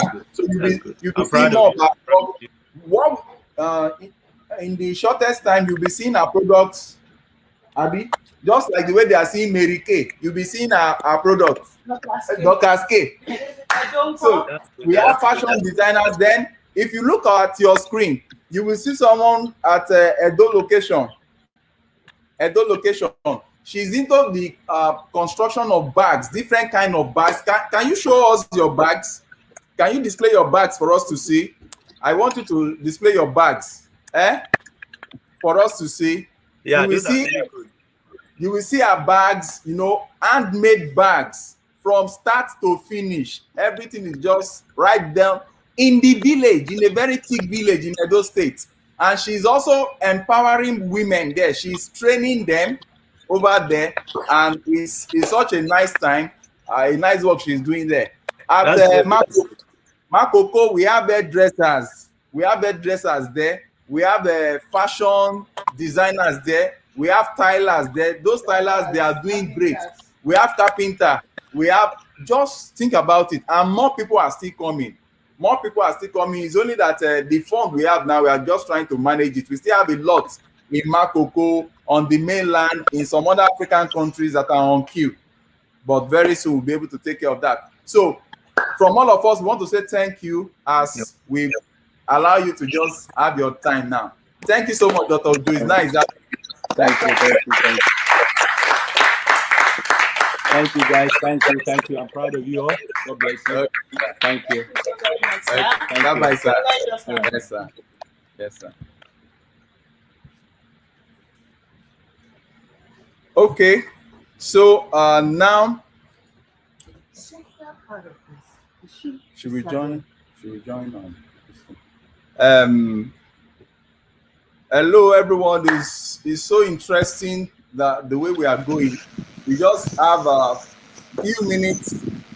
We have 5 minutes before the next speaker is going to be coming up, and she's going to be taking us on customer service. She's going to be taking us on customer service and relationship. And before we go into that, while we joined, what's it called? While we moved into what's it called? The first training of the day. One special effects lady entered. She doesn't know that she has that gift, but we are going to help her develop that gift. She used to work in the bank before, and you know her story. That's the person we call Joy. She was working at the bank before as a security officer and a cleaner, but something happened to her, and when she's talking about it, she will say, when God changed my story. Joy happens to be very, very dedicated. Her story has been changed. She's now a fashion designer. When I mean a fashion designer, you need to see the sketch she was making, and you need to see her product. She will come up, immediately you see her, just start clapping. Makoko youth, once you see her, just start clapping, because Joy can make you laugh. She said, I will carry 3 pikin and I will train them when I'm established. So very soon we are going to also train her on how to be doing videos with us, because we discovered that she can make people laugh, and from there she can be selling her product also. So now let's clap for Joy. Stand up and come to the floor. So she's going to introduce herself now. I want everybody to just enjoy the moment with Joy. She's doing pretty fine. Carry your clothes now. Carry your clothes. She's doing pretty fine, and she's learning. I even love the place she's learning her fashion. The madam there is very, very legit. She's training her well, and she's pretty at it. You'll be shocked. You'll be amazed. You'll be mesmerized with what Joy is going to be displaying for us. So now let's look at Joy. Good afternoon, everybody. Good Yeah. afternoon. You can see the way she's even dressed. Designer. Okay. I'm really happy. I'm really happy. I'm really happy to see all of you now. I'm very, very happy for what God of Foundation did for me. I'm really happy. I'm really appreciate. I say, God, let your name alone be highly exalted in Jesus' name. In the initial time, for the beginning, this is my first product. Oh. It's not easy. It's just they do me like a kid. This is my first product. Wow. First step. Wow. Wow. Wow. Wow. This is lovely. It's even lined. She even lined it. Bravo, bravo. Let's clap for her. Let's clap for her. Let's clap for her. Makoko. Clap for her. No. This is lovely. This is lovely. These are first. These are first products. These are all of you that are in the US, you are in Germany, be waiting for our product. We are going to be shipping. We are going to be shipping Joy's product outside the country very soon. And what we are going to do is that there will be a website. Already we have a sister foundation. It's called Calls from Africa. They are going to be helping us to ship this outside the country. And your product will take good pictures today. Thank God we have an inside person that we have trained in photography. I just look at the photo she took now. He took. Come. The boy is just being calm. He's just being shy boy. This guy has taken some pictures here. At the end of this event, I'm going to show you what he's doing. These are the generations that will take Africa to the next level. These are the people that we are talking about. You can imagine in the foundation, we already have a fashion designer, we have photographer, we'll still come to them now. So look at our products. This is the inside. This is the outside. Then look at the top. Wow. Wow. Are you going to wear this for us to snap? Yeah. So she's going to wear it, and our photographer will do what? Snap it. You will see the display. Order for it. Oh. We are going to give you the price. Order for it. In short, Peplon top. Say it again. Very peplon top. Very peplon top. Peplon top. You can imagine. I told you that she will make you laugh. Now, this is interesting. 2 months ago, can you do anything like this? Yes, sir. 2 months ago. No. You started this year now. I started this year. You started this year. Okay, three months ago you couldn't do this, but within the space of 2 months, she learnt this, and yes, she started January. It's not up to 2 months. It's not even up to 2 It's months. beginning of March. This is just a month plus.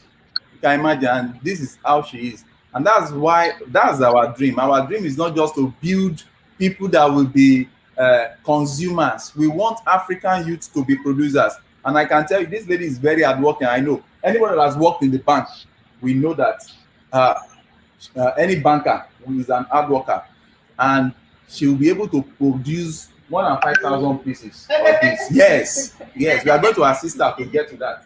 Be able to do that. Yes. So let's give it up to Joy.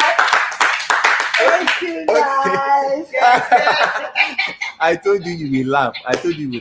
While we are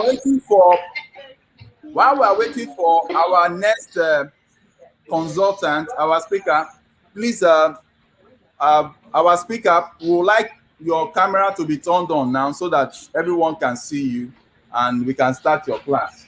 While you do that, we also want to talk about this. Okay. While we are waiting for our speaker, we just want, our speaker is already here. Let's give it up. Let's give it up to our speaker here.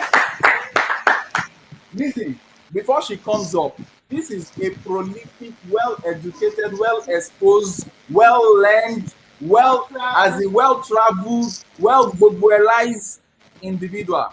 She's still working in a prestigious bank in Nigeria. And I tell you, I don't want to mention the name of the bank, but let me tell you, everyone, Makoko youth, you just need to listen to her. Because there is one thing about you knowing how to do something. Then there is the other thing about character. If your character is not good, if the way you relate to people is not good, you are not going anywhere. And in this foundation, we are not ready to waste our little resources. We want you to be well-formed in character, in knowledge, in display, in relationship, in customer relationship-wise. She's going to be doing all the talking. But before we do that, can we just all rise up and welcome our speaker? I wanted to say Dr. Mrs. I will just put it that Mrs. Belema Osage Igodaro. And in case you need further consultation, you need a consultant in customer service management, you can reach out to her. I will put her details, her contact details, so that you can reach out to her. She's not for free. You pay and you get her services. But for this organization, we are so glad to have you. You can have the seat, ma'am. Over to you, ma'am. Thank you. Good afternoon, everybody. Can you all hear me? Yes, we can hear you. Okay. Good. We can hear you. Good afternoon, Africa youths, Good region, and all over Nigeria and outside of Nigeria. Good afternoon to everybody. Thank you, SUTRO'S Foundation, for having me here. It's my pleasure, and it's what I love to do, to teach and to help facilitate and guide people into effective customer service. So without taking our time, I would like to talk today on customer service and relationship. There was a program you had last year on African youths. I actually talked to them on customer service and your attitude. But this year we're talking about customer service and relationship. I understand also that you are all secondary school graduates and that you have some things that you are doing and you want to grow things that you do, you want to establish, and you want to be stable and be able to even train more people. So I'll be centering my customer service and relationship to suit you so that you know how well to blend all of these customer service skills into what you currently do and even do it better and be able to coach even others that work with you or your competitors on how to manage their businesses, displaying excellent customer service skills. I hope you can all still hear me. Very I'm having well. a bit of network issues over here. We can hear you. Just go ahead. You hear me? Very well. We can hear you. Okay, so I don't know. Okay. Just continue. Are you going to display? Are you going to display my lights, or should I just? You can just display that, please. View the slides. You can share your slide.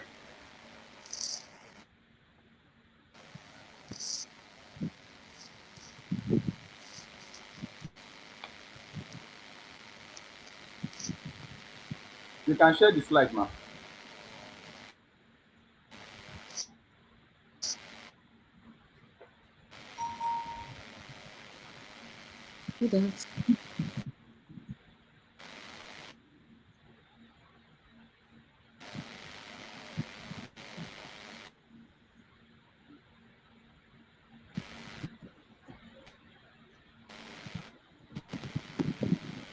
Wonderful.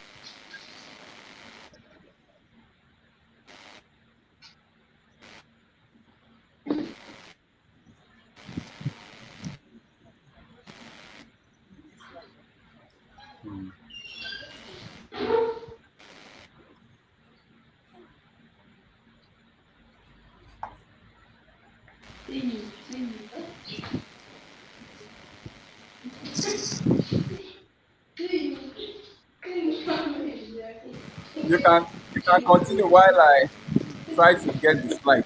Can you project it? I don't think I can project on. I don't think I can project on this Mac.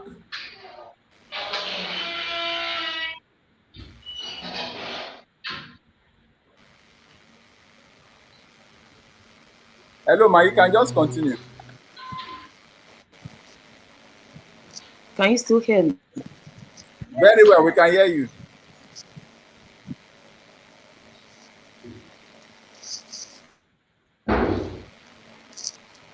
Okay, can you project it from your end? No, we can't. Or I could just speak on. Okay, I You could can just just speak on. speak on. So if they are able to take notes, it's Yes. better so that I don't take so much of. So I mentioned.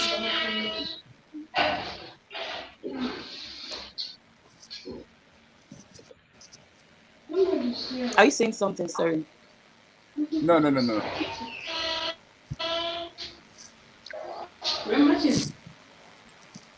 Okay, so Okay. I'll just move on. I hope you can all hear me. Yeah. So what's customer service? What is customer service? That's what we're talking about today. Customer service is what you all do, is what you do knowingly, unknowingly, consciously, unconsciously, in your day-to-day activities, as you relate with people, as you interact with people, as you do business with people, as you have talks with people. Everything you do on a daily basis is customer service. So now you have gone into your own profession. All you need to that profession grow is customer service. So customer service in my own terms is rendering service to clients during transaction.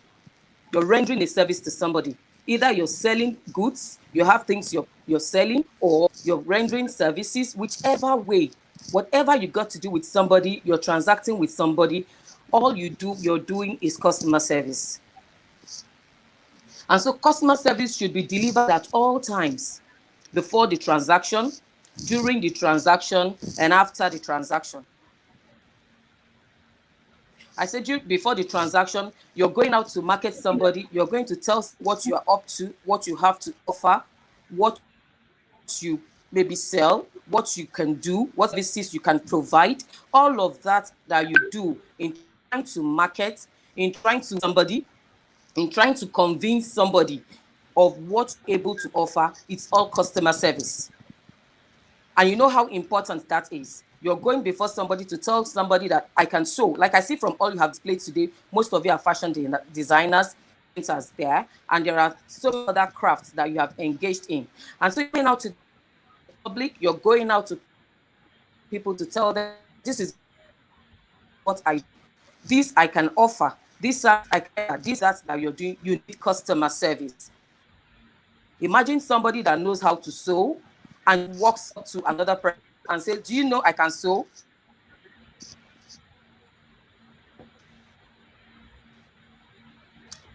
You can sew? The person is even putting on is not something to write home about. Or the person goes and approaches the client is even dressing.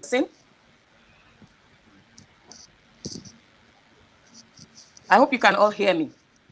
We can hear you. Continue. Can you all hear me? Yes. Okay, perfect. So now the approach that you take when you go to meet people to say, I am marketing this thing, I can do this, is all customer service.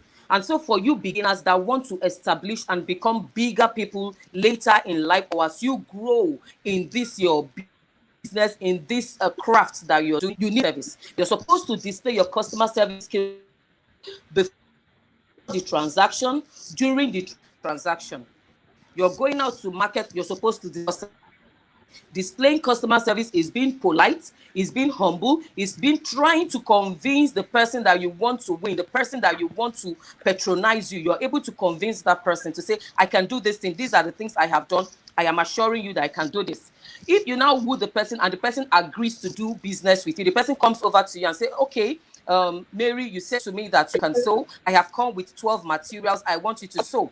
You have done customer service in wooing the person to you. Now, during the transaction, this is when the customer has come to you. You're supposed to still display customers.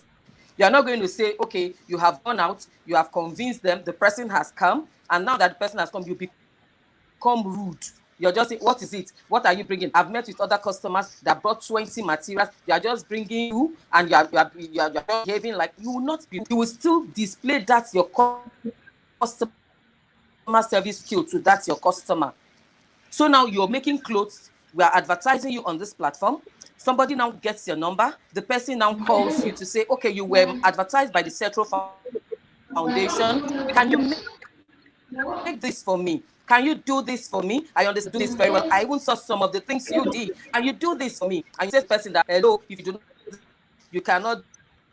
I don't think they see you're not like that. Will all your customers. Mind you, you're not the only one doing this business. Mind you, there are senior people in this business. Mind you, there are more professionals in this business. Mind you, there are people that have started this business before you were born.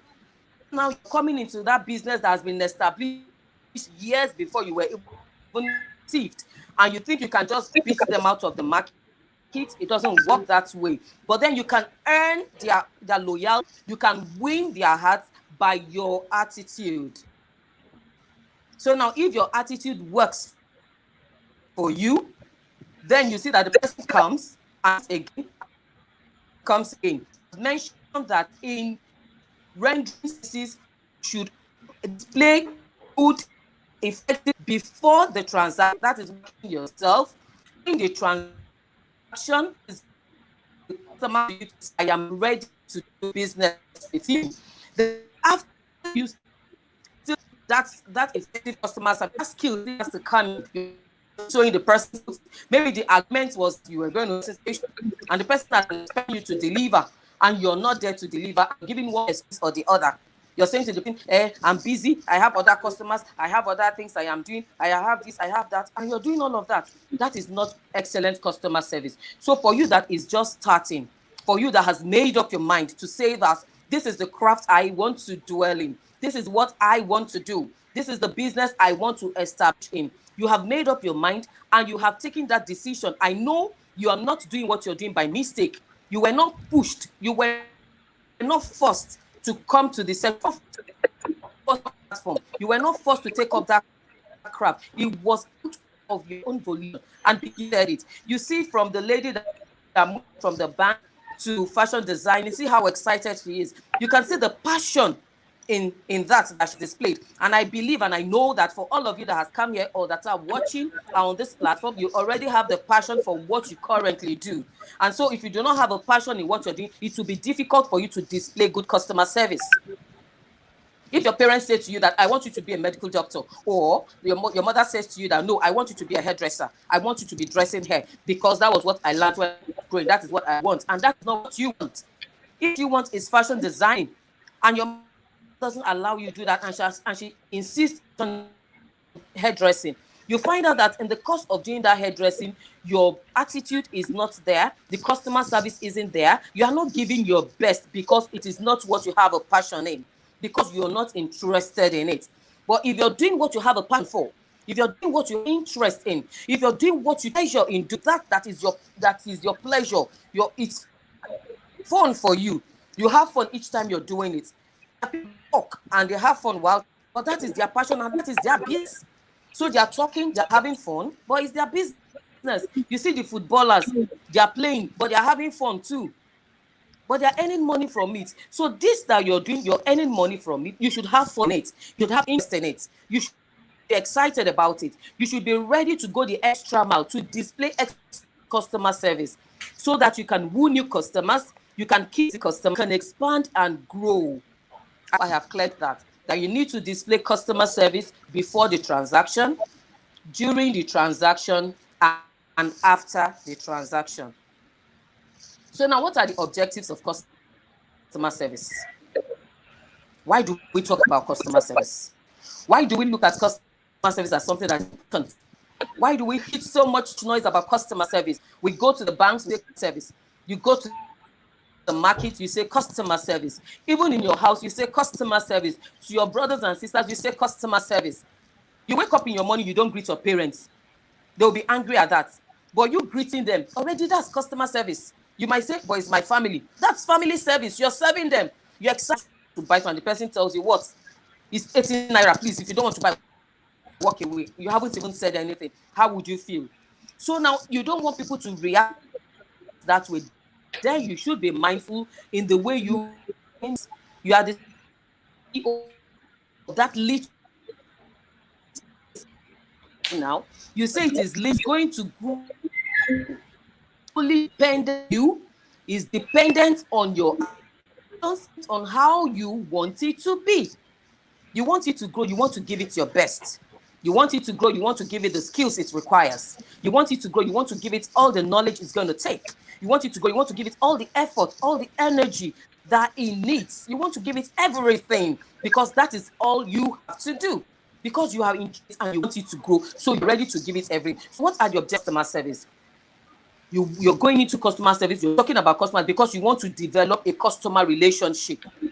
That's number one. You want to develop a customer relationship. You want a relationship with your customer. You don't just want a customer that you see today and you will not see tomorrow. You want to build a relationship and to say, okay, business for you yesterday, I'm willing to do another and even surpass your expectation. I'm willing to get better. I'm willing to wow. I'm willing to do something better. Be shocked what I'll do this time. And the person is like, wow, let me see what he has to offer. You want to build a relationship with your customer. You don't want it to be a one-time customer. You don't want it to be a one-off customer. You have already started business. You know that you see a customer today. If you don't see the customer in 2 years, you are worried because your customer base is depleting. So now you want to follow up with your customers. You want to build relationship with them. Mama Carol, I saw you yesterday. I've not seen you this year. You have not made clothes for your children. You're indirectly telling her that I want a repeat business. You're looking at your friend, Sister Clara, this your hair is rough. Won't you make your hair? You have to change this hair now. You're already telling her that I want you to come back again. So you want to build a relationship. And it is when that your customer has seen that, oh, I think I can work with this person. The person calls you even before time. I'm going to make my hair next week. Oh, this is just Monday. And the person is saying next week. That's because the person has built a relationship with you over time. So you should bear it in mind as you do your businesses, that you are there to build customer relationship. You want to build relationship with your customers. Another objective of customer service is customer fulfillment. You want to make sure that in your business, your customers are satisfied. Customer fulfillment. Customers are wowed. Customer comes to you and you make this man. The customer looks and say, wow, Dare, this that you have done, really so surprised. I am happy about it. Customer fulfillment is one of the objectives. Your customer to come to you today. The person buys clothes from you, the clothes that you have made. The person gets home. Something is wrong with it. Do you think the person will come a second time? You say to the person, okay, I'm a carpenter, I can do this. And the person says, come on and build. You build, the next day or week after, what you did collapse. Once that happens, you think the person will come back again? So you want customer fulfillment. You want the customer to be happy at the end of each transaction. You want the customer to be excited to say, I made these clothes from Mary. I made these clothes from Favor. I made these clothes from Lara. Lara made my hair. You know, you want customers to say that. You want customers to advertise you. You want customers to say, I bought my hair from Shegun's Barbing Salon. Yes, this my furniture here. It was Tunji that did. You want customers to say all of that. But you know that it all depends on you, on how you manage your customer, on how you want your customer to see, on the fulfillment the customer gets from you. Another objective of customer service is increased sales. You're into business because you want increased sales.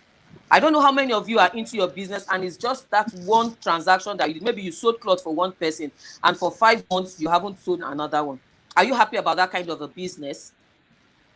Are you happy about that kind of a transaction that you deal once and you're just seated in your shop, you're not doing anything, you're just there, nothing is happening? You don't want that kind of transaction. You want a transaction that you do, the person refers somebody else, and you see your sales are increasing. If you're even selling something, you see that it is increasing. You're making help for customers. They go out, people see, and more people come in. You're increasing sales. If last week 2 people came on Monday, this Monday you see that some other people have seen their hair and they are coming, and you're seeing 4 people coming. You're increasing sales. Those are the objectives you must bear in mind. I hope you're following me. Those are the objectives you must bear in mind. I take it again. Customer relationship is one of the objectives. The second one is customer fulfillment. You're ensuring that your customers are fulfilled at the end of the transaction. You're ensuring that your customers are happy at the end of the transaction. There is also increased sales. That is one thing that you have at the back of your mind.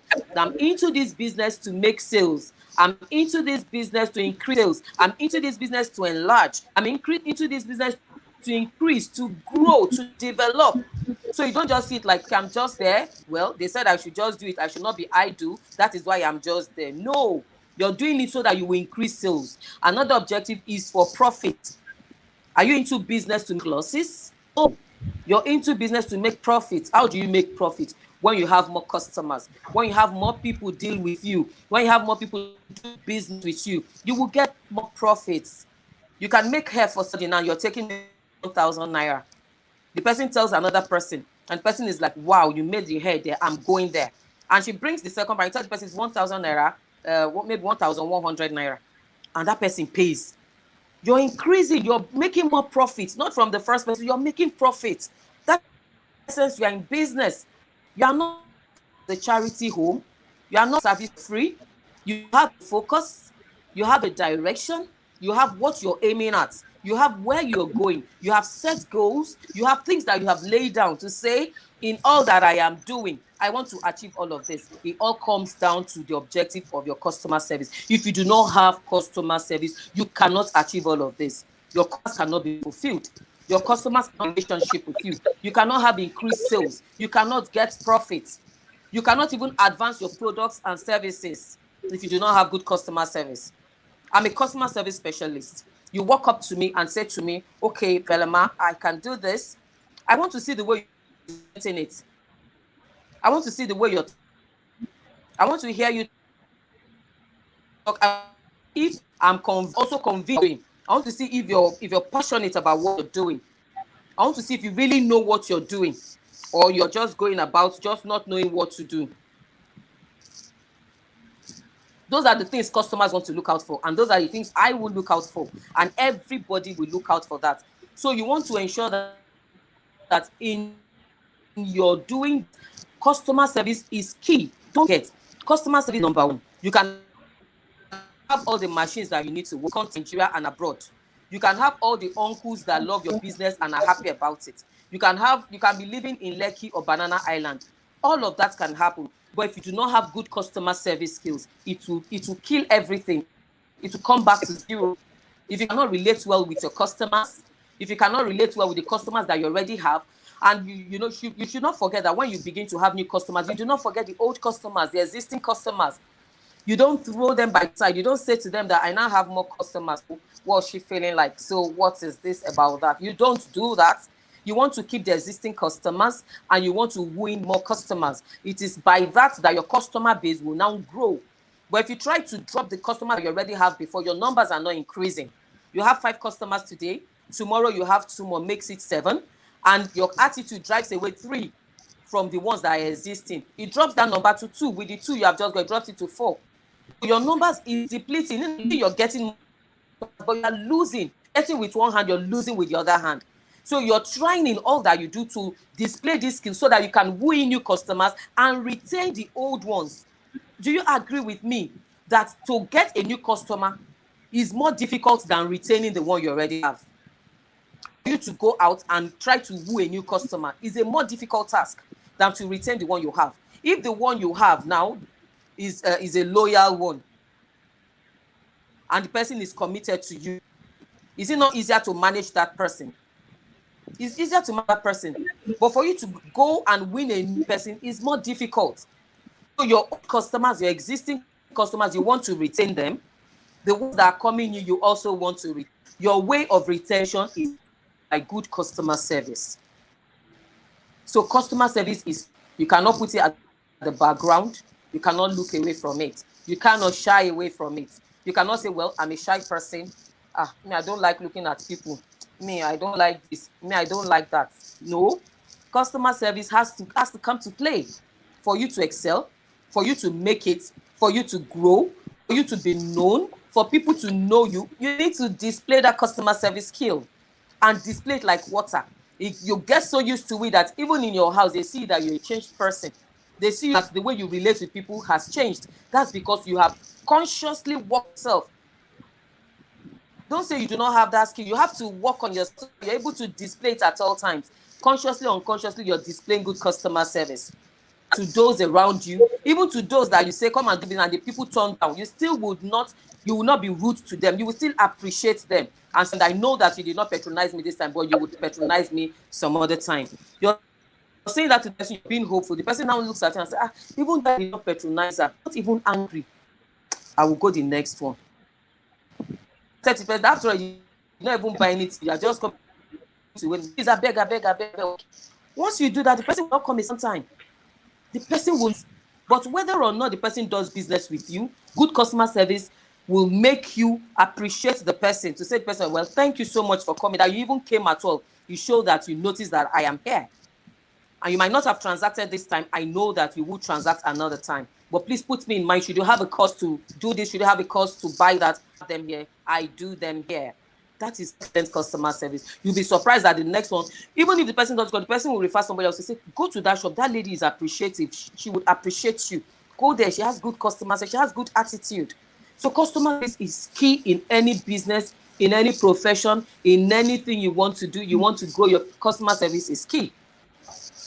So now we're going into relationship. And you remember I said that's what we're talking about, customer service and relationship. So now we're going into relationship. You ask me, what is relationship? Is it just husband and wife? Is it family relationship? Is it professional relationship? What is relation? I say, to me now, my own definition, I say relationship is that association between two parties or two individuals. You say you are into a relationship when you have a transaction, you have a business, you have a connection, you have a dealing with a person or a party. The relation, the association, connection between parties is a relationship because there is something binding you together, because there is something you both have in common. You cannot see somebody that is walking on the road and you say to the person, we're in a relationship. Somebody that doesn't even know you. But you can say to your customer, oh, we're in relationship because she does business with me. I now know her. She now knows me. She knows what I do. She knows where my shop is and where she stays because I go to deliver. You know, that's relationship. So the connection between stakeholders, interested parties, is what we call relationship. In the process of business, that's relationship. So now our focus here is business relationship. You are into business.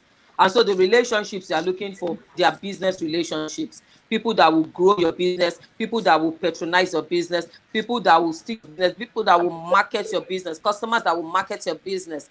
That is the business relationship we're talking about. So now, what are the skills required for effective customer service and relationship? I've talked about customer service. I've talked about relationship. So now, you say to me, Belema, you have customer service. You have talked about relationship. Don't have this customer service skill. I don't think I can run a good relationship. I don't think I've been into relationships that helps to improve my business. I've not gotten a customer that will say, okay, this is my customer. The customer is tied to me. This customer is loyal to me. So now there are certain skills that you must acquire for effective customer service and relationship. There are certain skills that you need. So what are the skills? I want you to write these skills down. The first one is the ability to listen attentively. That's the number one skill. The ability to listen attentively. You must be able to listen. If you do not listen, you will most likely not give what is required. You're most likely not going to deliver what is expected.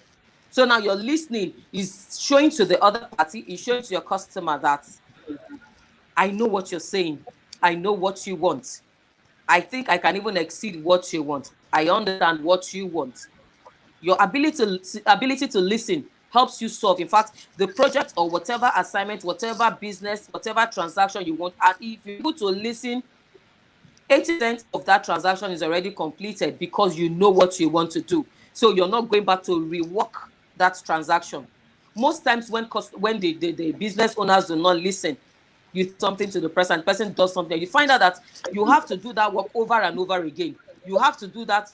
You rework and the person, that is not what I said. I said that the hand should be like this. I said that the cup be like this. I said I want players. You find out that you have delivered to take it back. You want to rework, you want to adjust, you want to amend, you want to do this, you want to do that. It even takes more of your time. So your number one skill for excellent customer service is listening attentively.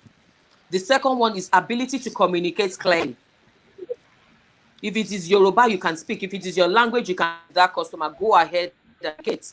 Nobody is saying you must speak English compulsorily. So now I have listened to the customer. The customer says she wants a 6 pieces skirt. I heard that clearly. You now say back customer, madam, from what you have said, are you saying you want 6 pieces fillet? Are you saying you want 3-layered cupboard? Are you saying you want this? You're reiterating what the person has said. You're repeating what the person has said so that you're sure you're on the same page with the person. You are sure you're saying what the person exactly needs. That is why you need to communicate clearly. You don't come back to the customer to say, I thought you said that.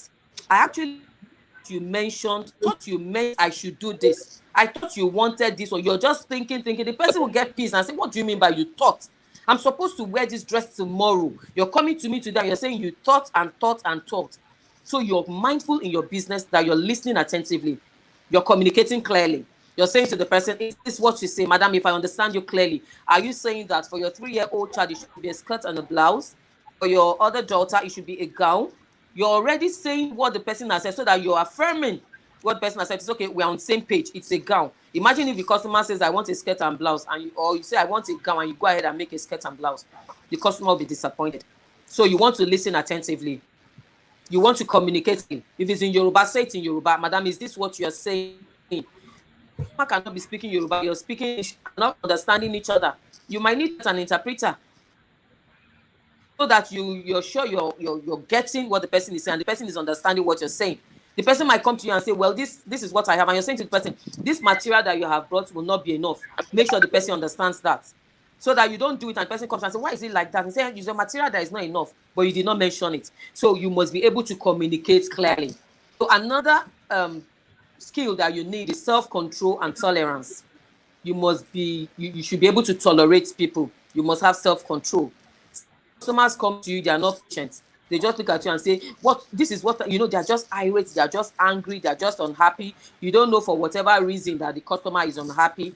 You don't know what mood the person is in, but you have that truth. Such that the person is unhappy. The way you relate to the person, the person will just have a smile.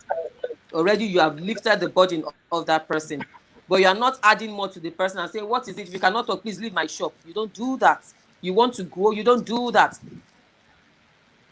So you have self-control. You might be angry from home. By the time you get to your shop, you drop the anger at the entrance. You don't take it into the shop. You don't take it into your business space. You leave your anger, you leave the aggression, you leave all of it, you leave it outside. In fact, you leave it in your compound before coming to the shop. So you're getting to the shop, you're not transferring aggression. You're not shouting on your customer because you're not happy. You drop all of that and smile.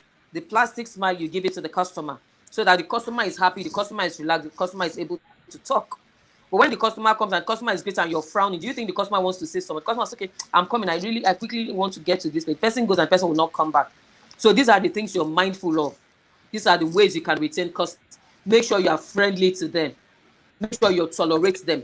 Make sure you listen clearly, listen actively, and you communicate clearly.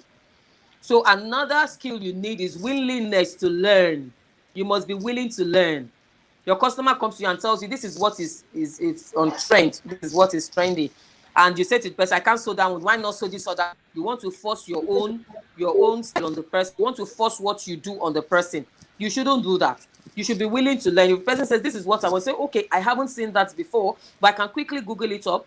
I can quickly check it out. I can quickly inquire from my friends. I can inquire from those in the same business with me. You are not, you don't know it all.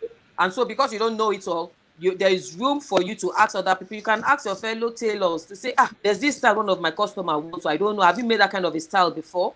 And the person says, yes, I have. This is how. So you're willing to learn. That's another skill that will help you in customer service delivery. Then another one is time management. You want to know how to manage your time. So now you don't get to your store and all you do is go about others' shop, talking, even in your shop. You have things to do, you have customers things to do, but you are just busy doing all sorts. And so now you have told the customer that you will get your clothes, you will get your goods in 2 days, in 5 days. And the customer is calling 2 weeks after. You're saying, my generator broke down. Actually, there was no light in the area. Actually, this one happened. I traveled, and that one, you don't get excuses. So now you let the customers know from the start to say, madam, if this is what you want, it's going to take you 2 weeks. If this is what you want, it's going to take you 1 week. Let them know what your turnaround time is. Let them know how long it will take for particular kinds of transactions, kinds of businesses. You say, madam, you want to make a big wardrobe, it's going to take you 3 weeks. Let her know from the start. Let him know from the start. Don't try to overpromise and underdeliver. It is better to underpromise and overdeliver. It is better for you to say to the person that I think plus or minus, I should be able to round this up in 3 weeks. But by the time you're done in 2 weeks, you're done. You call madam, your goods are ready. Your whatever is ready. The person will be wowed because you said 3 weeks and you delivered in 2 weeks. But when you say to the person that you'll be ready in 2 weeks, and after 1 month, the person is still calling, hello, you switch off your phone, the person comes to your store, you are not there, the person calls your number, you're diverting the call, all sorts of things. If you do that, you will lose customers. So now you have to buy of this while you're starting business so that you grow with the right attitude, you grow with the right skill, you grow with the right way to present and manage your business. So as you grow in it, it gets to a point, people know you for who you are. They say to us, if you want to make clothes, go to this person. If it tells 2 weeks, it's 2 weeks. If you want to do this, that person, if it tells you it's 3 weeks, you want to weld something, go to that welder. If it tells you it's tomorrow. People now know you over time that this person sticks to her time. So time management is very efficient. Anything you waste your time, take it out. The things that you know you need, you do, you prioritize. You get to your store, you're prioritizing. These are the things I need to do first because I'm delivering on these ones first. So you're prioritizing those that you need to do next, you're doing them next so that you're meeting up time. If you do not have a good time manager, you'll be losing your customers. You will not be able to retain these customers. You will not be able to grow a relationship with those customers because you do not keep to time.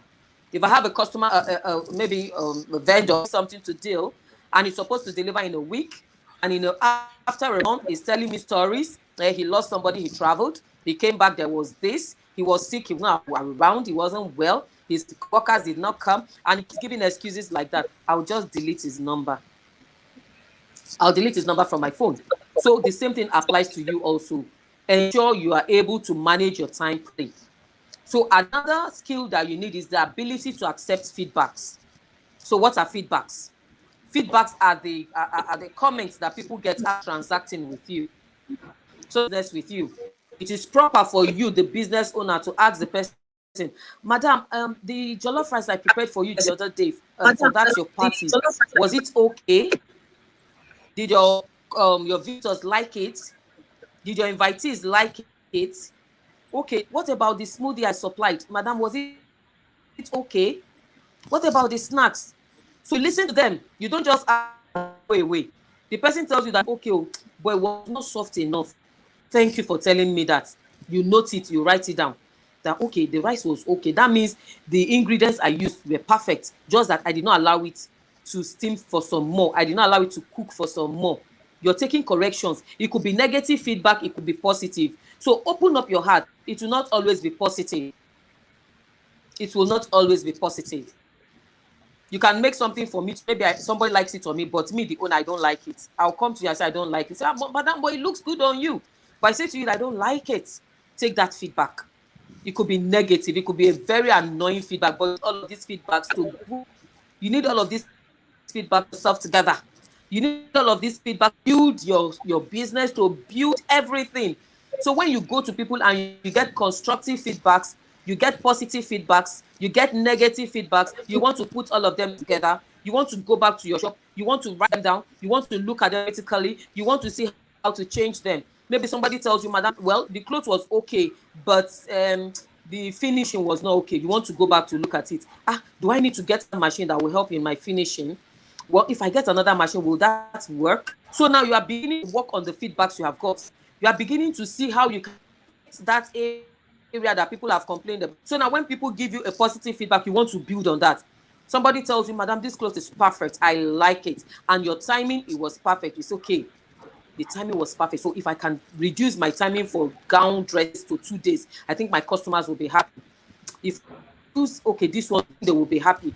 Okay, if I can save up to buy maybe an additional sewing machine, embroidery machine. So instead of going out to other places and wasting time, I could save up to get that. I think it will help my business. I think it will reduce my turnaround time. I think it will reduce the time that I spend making one clothes. It will reduce. You're just working on all the feedbacks. So now this skill is very important. The ability to accept feedbacks.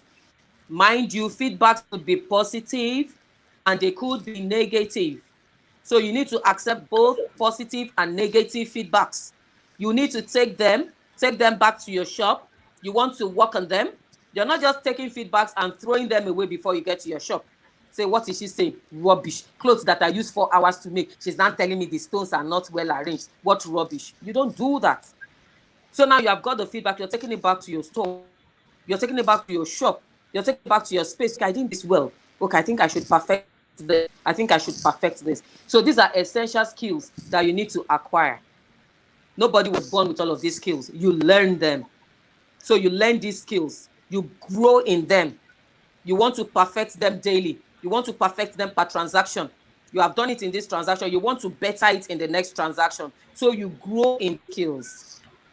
So the next one is the importance of relationships in business. I said building a relationship with both existing and new customers allows business to offer more personalized experience. So now if you have a relationship with somebody, you see that the person is free. The person wants to come to you all the time. The person is loyal to you. The person wants to bring, even the person knows you so, but the person wants to bring maybe, I don't know, maybe hearts or something. Businesses that you are not into, the person wants to bring it to. The person loves the way you deal with her. There was once I went to my salon, and my salonist just makes hair. She doesn't do the manicure and pedicure. But because I so love her service, I said, you have to do this one. She doesn't do it, but she had to do it. She got her workers and she did the manicure and the pedicure for me. It wasn't part of her business. It wasn't what she was doing, even though they are related businesses. So now if your customers like what you do, they come with even other business that you don't. They can even come and say, I know that you sew only male clothes, but the way you sew my clothes, I like, can you make one for my wife?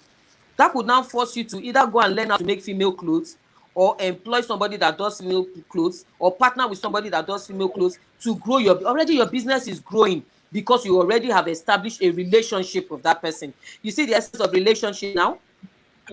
You have a relationship comes to you for everything. The person comes to you for even the business you do not do, because the person is confident in you, because the person is loyal to you, because the person trusts that you will deliver on whatever you promise. You will deliver on your promise. The person trusts on the quality that you would give. The person trusts on service you would render. So you want to build relationships so that you can gain more customers. Relationship is required between the employer and the apprentice. So now you already have started something. You want to bring in 1 or 2 more people to learn with you. You need to develop good relationship with them. If you develop good, there might be times that you are not in the shop and it's that person is there and your customer can person say, what she's not, please go away. That has driven one customer away. So you are in good relationship with your staff. Your staff knows that customer service is key. You train your staff. They know that they have to be friendly with customers. They know that they have to be humble, polite, and respectful. By the time they do that, when the person tells the customer that my madam is not here, but I can tell you, you see that the person is willing to give the person the item for her to deal, or the person is willing to wait for you to come back. So relationship is horizontal. It is also vertical. As you're dealing with your customers, you're dealing with your staff, or you're dealing with those learning, you're dealing with those referring businesses to you. So all of that are very essential. And I say there are hallmarks of good business relationship. When you have a good business relationship with somebody, what does come to? What does that bring in? You see loyalty. Customers are so used to you, they don't go elsewhere. You go to the market, maybe you buy meat from this particular person that sells because of the good customer service. The day you go and the person is not there, you don't want to buy from somebody. You say, instead of me to buy meat from somebody, I'll go and buy fish and cook with fish. That's what customers can be. You will not know how they are committed to you. It is when you build that relationship. It is when you show that you care and you show them good customer service. You are friendly to them. You now see that they are loyal to you. If you are not there, they wait for you. There are some people that will come and say, is she not there? Okay, she hasn't come. She traveled. I'll wait for her. When is she come back? Say 2 weeks and say, I'll wait for her. If my hairdresser travels, I wait for her. I don't go elsewhere. That's because I'm so used to her. So now customers can be so used to you that they will even go elsewhere. You can be in the midst of several people doing the same business with you. Your customer will not go elsewhere because of the cost service. You can be 50 people in that area that are doing sewing, that are sewing clothes. If you treat your customers well, if you are not there, they'll say, Lara is not there, I'll wait for her. But if you're not even behaving well, they'll just say, rubbish, she's not behaving well, she's not even there today again, she's not even serious about it, they'll just go to another shop. And God help you, if the shop you go to, the person treats them well, you find out that you have lost that customer. But you want to keep that customer. So you want to keep good relationship with them. When you have good relationship with your customers, they'll be loyal to you. They will trust you and they will refer people to you. If somebody treats you well, you want to tell another person. If somebody provides a service that you're wowed about, you want to tell somebody else. You want to tell somebody, I know somebody that can do this. I know somebody who provides this. I know somebody who do this service. Honestly, you will like it. Somebody is talking to you, somebody is marketing you. So you might not need to go do all the marketing yourself. But because of customer service, already you have employed people that are marketing for you and you are not paying them. That's because you have good customer service. You have customer service will employ people for you without you paying them, and they'll be marketing for you. They'll be fighting for you. No, don't go there. Don't go there. Go this person. He will do it well. Somebody is fighting for you. That's referrals. They are referring people to you because of your good customer service. So there are several ways of building lasting business relationship. You say to me that, how do I build a lasting relationship? How do I keep these customers? Will they not get tired and walk? Will they not say, okay, will they not just get tired and see somebody better? Will they not do this? Will they not do that? There are ways to keeping your customers. There are ways to building lasting relationships. Number one, say you get more personal. Get more personal with the customer. Your customer comes to you, don't just say, hey, welcome. So what do you want? Oh, you want to buy this one? Oh, yeah, take. You collect money and the person goes. Get more personal. As he walks up to you, say, oh, Mary, how are you? It's been a long while. I haven't seen you in a while. How are you doing? How is your family? How are your children? How is your husband? How is your business? Oh, you know, you want to find out about the person. When the person sees that you are there, then the person wants to come. Each time the person goes there, you want to say something, you want to ask. You show love, you care. So you get more personal. I'm not saying you start to ask questions that will be embarrassing to your customer, or you embarrass your customer with you, but you want the customer to feel at home. And so you're saying to the customer how you want to ask questions, you want to talk to the person, you want to start up a conversation that you know the person likes. The person comes to you, you know the person likes football and you like football. You can start up a football conversation. What happened with Man U? Oh, no, it's Chelsea. Oh, it's this and that. By the time this person sees that, this person is saying what I'm saying. This people like me. And the person starts to, the next time the person wants to come, did you watch the match yesterday? As the person is saying that, the person has brought business. Do you understand? The person has brought business because you are discussing what the person likes. Because he knows, we're in the same camp. He's a man, you say, man, almost saw this thing for me. We are both man, you jare. Even if you do not say it very well, the person comes because there is something binding the both of you together. So you want to establish a ground where you and your customers will meet. Your customer might be somebody that loves fashion, and she comes to, wow, you look so great. Your hairdo is beautiful. You look awesome. And the person is like, wow, she loves what I wear. The person wants to come a second time. Maybe she doesn't even want to buy akara that day, but she will just come and say, please, just sell akara for me.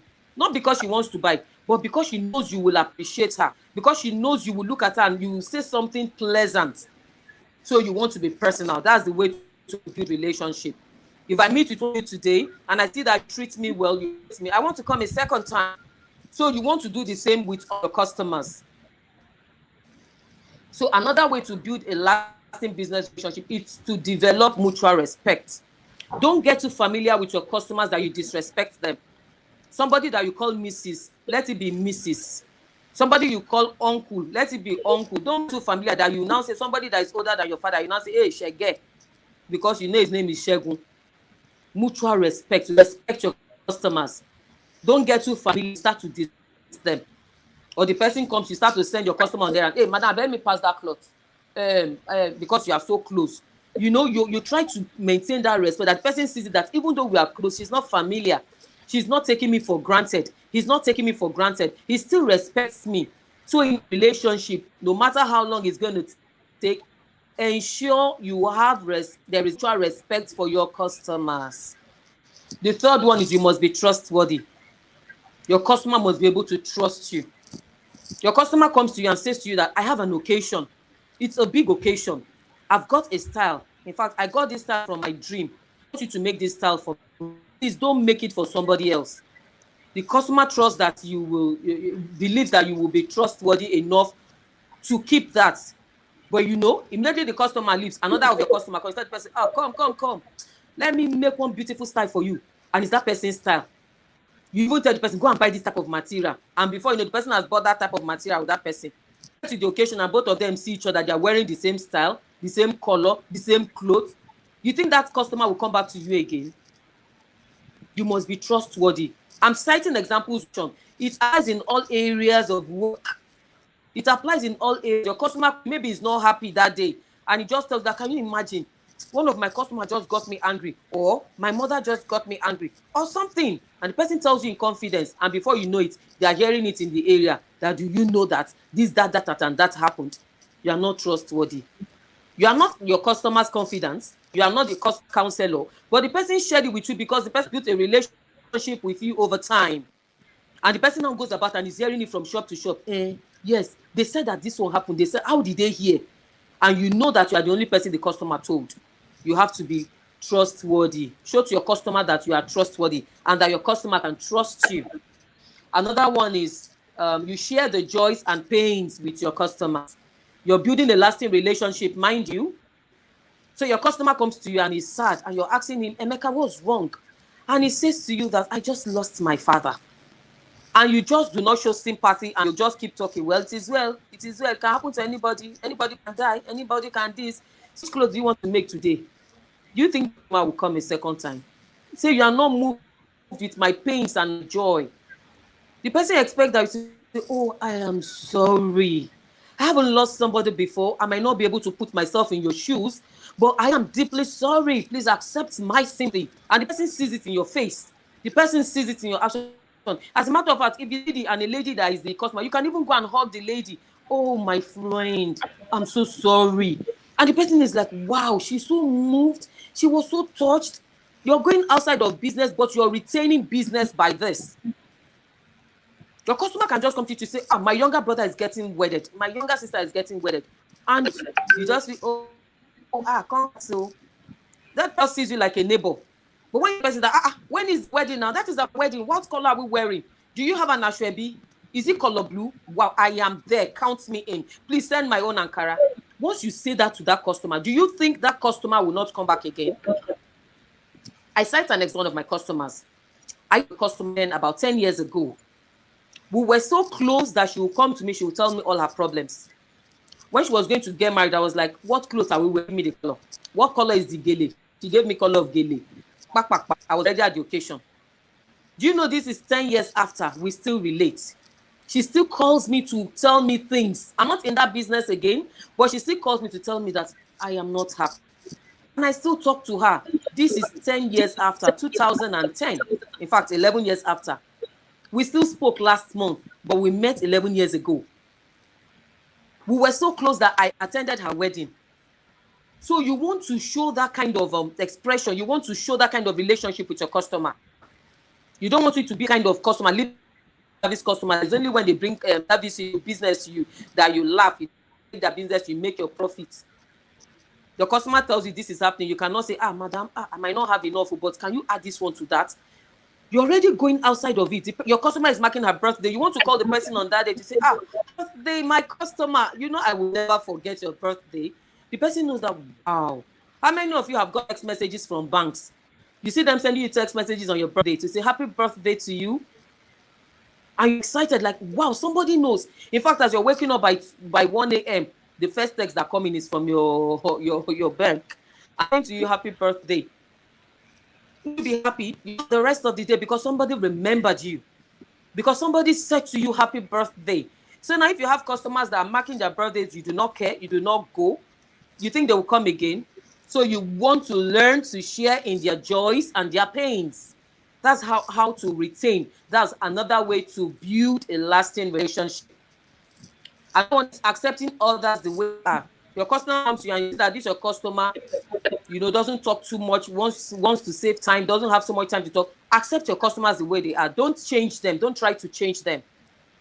When they come, you don't keep them longer for how they will stay. If your customer is somebody that doesn't waste so much time, attend to her quickly and let her go. Somebody that wants you to explain and explain until she gets it right. So you want to be sure of who your customers are and treat them the way they are. So another one, you find partners you have things in common with. You're sewing. You don't keep malice with those that are sewing around you. You want to be close to them. You want to share ideas with them because you do not know it all. So there are times your customers will get businesses from big organizations and they cannot do it all alone. They can quickly come to you to say, Lara, a contract to sew 1,000 clothes. So, and I don't think I can do it alone. Can we work together? Let me give you 500. That's because you have a good relationship even with your competitor. You don't keep malice with them because they will bring businesses to you. I know people that will come to you and say, well, I don't want to do this business again. I've moved business. I have changed business. I have diversified. But their customers will still come to them with that business. They will not tell the customer to go away. They will take that business and give it to you. Do you understand? So you're mindful to be in good terms with your competitors so that you can share ideas with them. Another one is to network.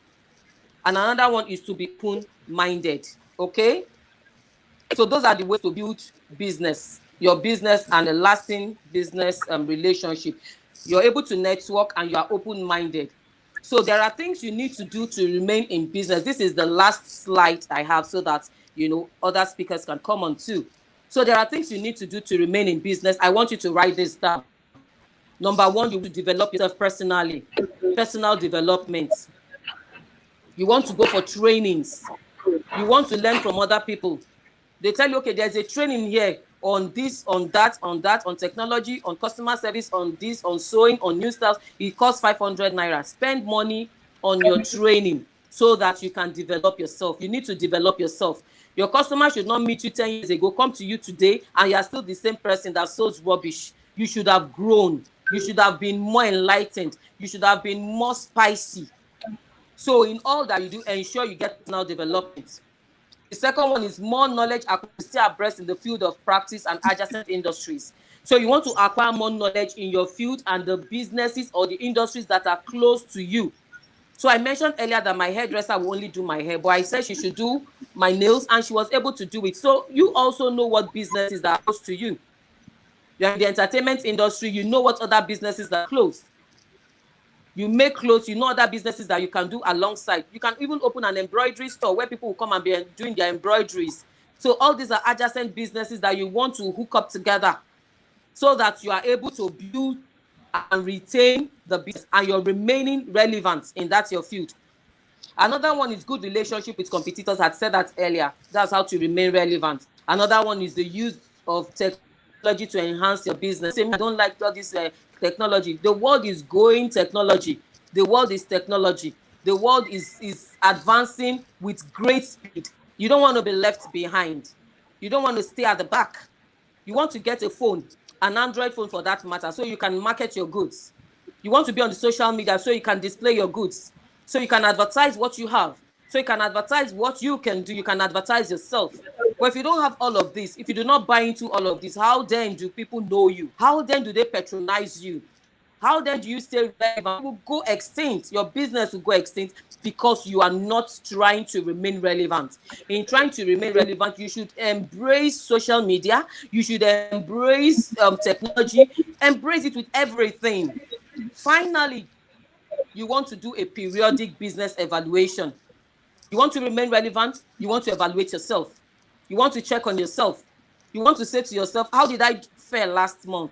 My business last year. You want to check yourselves monthly, daily, end of the month, quarterly, you want to run an audit on yourself. You want to evaluate, did I perform well? Did I get several, hands up, thumbs up? Did I get several knocks? Were there negative feedbacks? Were there positive feedbacks?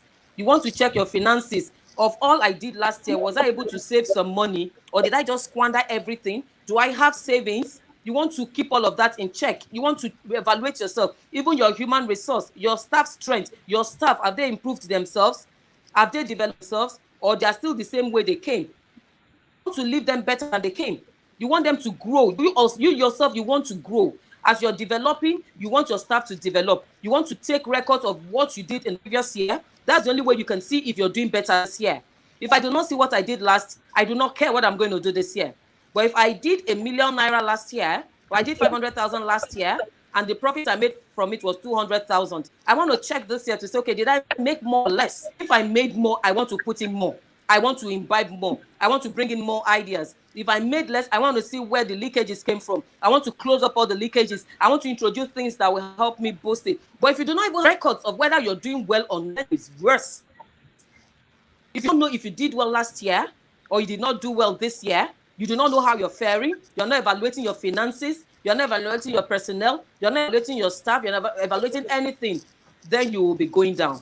But I hope that with all this I have said, if you're going to put them into judiciously, you're putting them into practice religiously, you are consciously practicing them, you're consciously taking them step by step and working on them, you will be surprised. By the time you're coming to see SUTRO Foundation again next year, you're saying to SUTRO Foundation that I am better.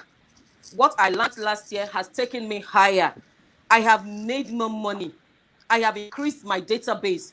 I have developed myself. My staff have developed themselves.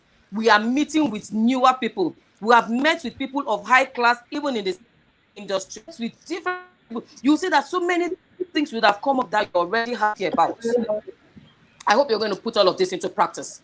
And you find out that your business will grow, you're able to retain it, and you're able to get to the heights that you so desire. Thank you so much. I hope you've been blessed. Thank you. It's a pleasure.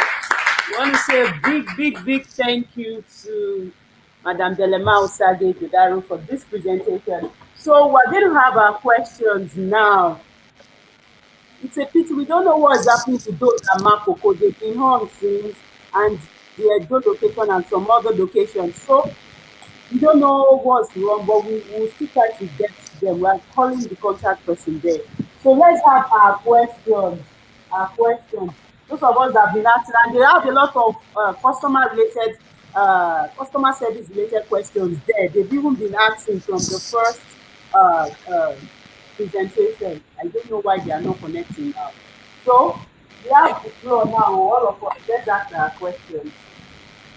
Please, it's really, our time is really there. So your question, okay, Joy. My question is, let me say, for example, a customer bring a clothes to me. She wanted to use it by next week, and I should use this design and design the clothes. And that design was very, very expensive. So I now brought the design, use it and design the clothes. So later on, she now wear the clothes and go to the occasion. She came back and returned the clothes to me, said that the design was not enough. So am I going to collect the clothes and bought the design again for me to use it and design that clothes? Or am I going to give her the clothes to go anywhere else to go and do it much better? As he told us to keep customer very well. That is my question. Did you hear Amma? Hello. Okay, so let me reiterate what she said. I don't know. Are you saying that a customer brought to you her clothes for you to amend? No. To sew it. Are you the one that made the clothes initially? Yes. Oh, to sew it, okay? Yes. And you made the clothes for her? Yes. So after all, she not bring it back for me to put enough. Am I going to what? Enough of design? Let me say stoning, to stone that clothes. So she don't wear the clothes, go the occasion, and she return it back for me to put more stoning for her clothes. Am I going to collect the clothes, or am I going to give it to her back? For me to keep that relation, or okay. Okay. Do you try to get so what? So if I hear you clearly, okay. So she's saying that customer already has used the clothes for her. The customer now came back that she should increase the design. So her question is that is it to collect money or not to collect money, or should she collect the clothes or not to collect the clothes? Which is your question? That is my question. As for me to keep that customer to me, for me to keep her relation or maintain the customer service for my own side, am I going to collect the cloth and put the design, not paying me another interest, not paying me another money or She said stuff she's not again? paying. Yes. Am I going to collect it? And that story Okay, was very okay, okay, okay, okay. I have a question now. Okay, so now your customer has already used the clothes based on the style that she yes, first told you, and she now came back yes, and said, increase the design for me. yes, Okay, yes. now so you look at it. If you're going to design and it will not cost you money to increase the design, why not and increase it? If it will not cost you money. If it's going to cost you money, maybe she wants you to buy more stones, she wants you to buy more materials to add to it. You can say to her that, madam, if you want me to do this thing and add all of this, you bring maybe 500 naira more so that I can buy these materials and add to it. Is your relationship with the customer already? If the customer already has built a relationship with you, she will not come. She will just add 1,000 as, okay, take, add it. Just help me make it more beautiful, add more design. So for you to keep that relationship, yes, you should take it. You should add the design for her. Once you Okay, add the actually, design, trust me, she won't go elsewhere. okay, okay, okay. By Sorry, are you saying mistake, something? I can't hear you. yes. If she say no, already we have built the price. She don't want to That give me another money for me to go and buy the design. What am I going to do? okay. So Okay. in trying to build relationship, okay, Yeah. in trying to build relationship, you're careful not to hurt yourself or hurt the customer or run into a loss or do a job that at the end of the day you are regretting. So now you want to say to the customer that I might not be able to afford so much to do this for you because the transaction had already ended at the time you first gave her the clothes.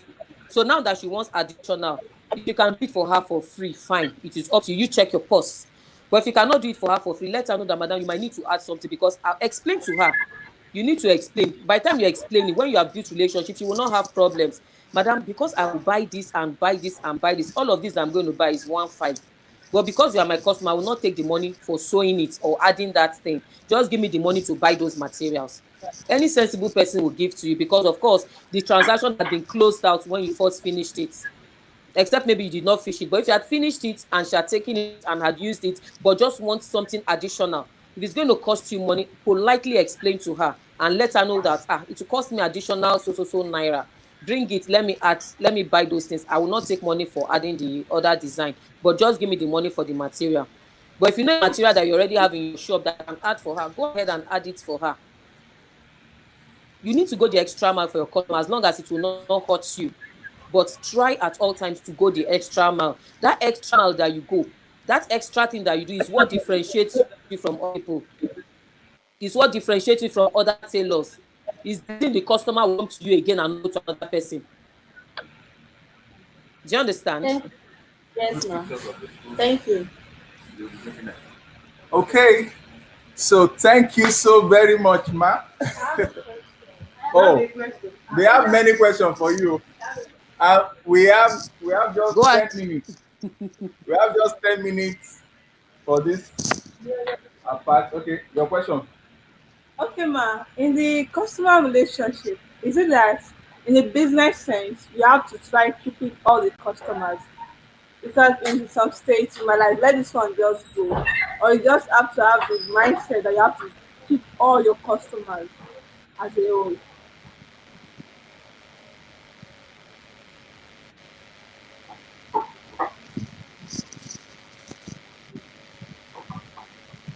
Hello, sorry, I can't hear you again.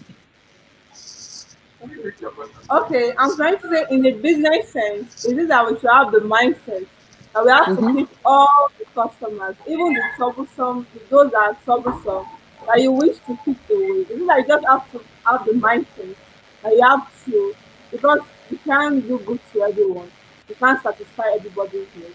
Is it that just to have that mindset that every time you just have to keep all customers? Okay, thank you. I understand that your question. So you're saying that you have irate customers, angry customers, you have customers that are gentle. That are you supposed to accommodate everybody? Okay, so you have customers that are irate, you have customers that are angry. Do your best to keep them. It is after you have done your best and the customer still doesn't stay, then you know that you have done your best. Your conscience tells you have done your best. You know you have actually done your best. If after you have tried to manage that customer, you have tried to do everything to please the customer, and you see that the customer is unbearing, the customer is, and the customer leaves, you have done your best. So customer service and relationship is you going the extra mile, doing your best, that you are, I have done my best to keep this relationship. I have done my best to keep the customer. You have done your best possible. If the customer then doesn't stay, you have tried. But then when you do your best and you know you do your best very well, the customers will stay. You cannot have the whole world as your customer, but then you will have a major share. So you just do your best at all times with all customers. Your very best might keep even the very troublesome ones. They will still stay, and they'll say she knows how to manage me. Honestly, all other customers cannot manage me, but this one, she knows how to manage me, so I'm going to stay with her. So if you're able to crack that person's wall, you're able to break into the person will stay with you. Do your best to manage them. Okay, ma'am. Thank you, ma'am. I answered you. Yes, ma'am. You're welcome. Okay, my question is that as an hairdresser, a lady brought her child to come and play today. So the parent said she wants this particular style, and the child she brought is a grown-up child. So when she left, the child said she doesn't want that style. There is this particular style she wants. And as the child is a grown-up child, I had to play this style for the child. So after everything, I wanted to collect my money from the mother. So she was like she was not going to pay because that's what the style she wanted. And I plated the style the child got. And the woman said if she's going to pay, I'm going to lose that hair that I paid for the child. I'm going to take her own the one she wants. So am I supposed to lose the hair? Thank you for that question. Okay, so now a woman comes to your store, brought her child, and told you the style to make for the child, and you know that is going to make the payment, and this child is probably a minor, because I know that a mother will not take an 18-year-old and tell the hairdresser make this style for this 18-year-old child. It's probably, and the minor tells you that's not the style I want, this is the style I want, and you made that style for the child, and the mother comes and says to you that that's not the style I chose, why did you not do my style, and the mother is angry and she doesn't pay you. You shouldn't pay, you don't need to loosen the hair, let her go with the money. There are customers like that, you have to bear. Let her go with it. But next time when she's coming, she will know that she hasn't done you well. Even as she's leaving, her conscience will prick her. She'll come back to you and say, take the money. But next time, make sure you do the one that I want. But if she doesn't come back with the money, allow her go. Allow her go. Don't loosen the hair. If you loosen the hair, you have lost that customer for life. Don't loosen the hair. But you will learn from that now. That's a fact for you. That next time when a woman comes with her child and she gives you the style to make, it is the person that is paying you will listen to. And the child is a minor, the child is not going to pay you. So the person that is paying, say, make this style for my child.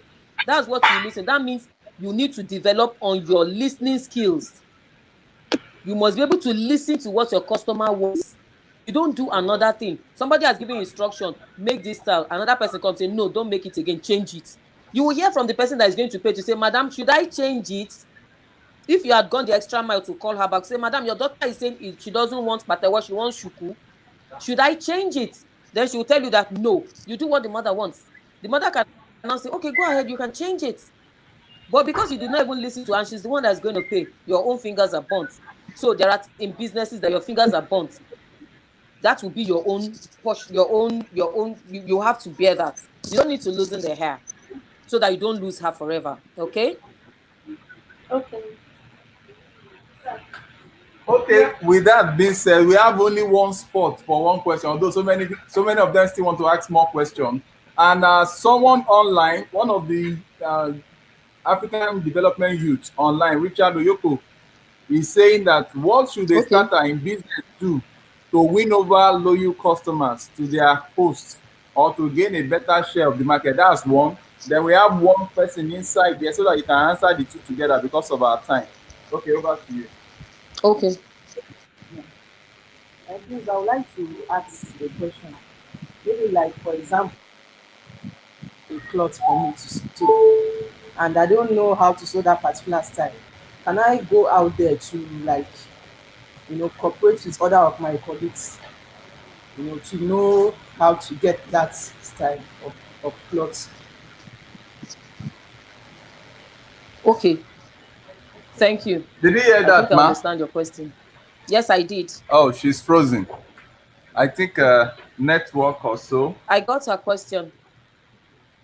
I got the I question. think Can you she's hear me? frozen. Okay. While we wait for her, while we wait for her, please, we quickly want to bless our food And be eating. so that you can be what's it called? Listening to further instruction. I can hear you. Can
Okay.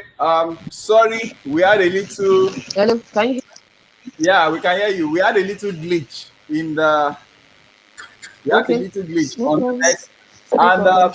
she's going to repeat our question. Although they are all enjoying themselves now, they are eating while they will continue with the listening to the question that is being asked. So, can you please ask your question? Okay, I'm back now. So, like I said, if a customer has me to show a particular style of dress, Okay. and I like really need to show that dress, I don't know how to make it. Can I go out there to, like, meet other of my colleagues to show that particular style of clothes?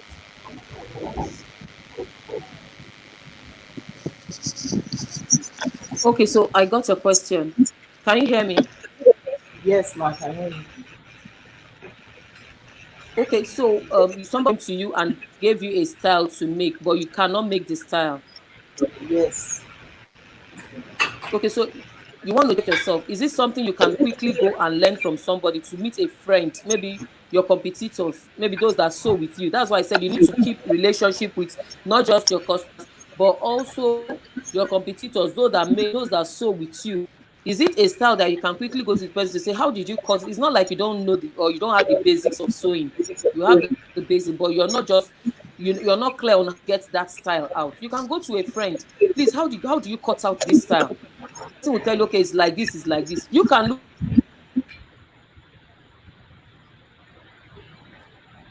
see how it's, you get it right. Got it right, then you now look for your customer. Do you understand? Yes. But if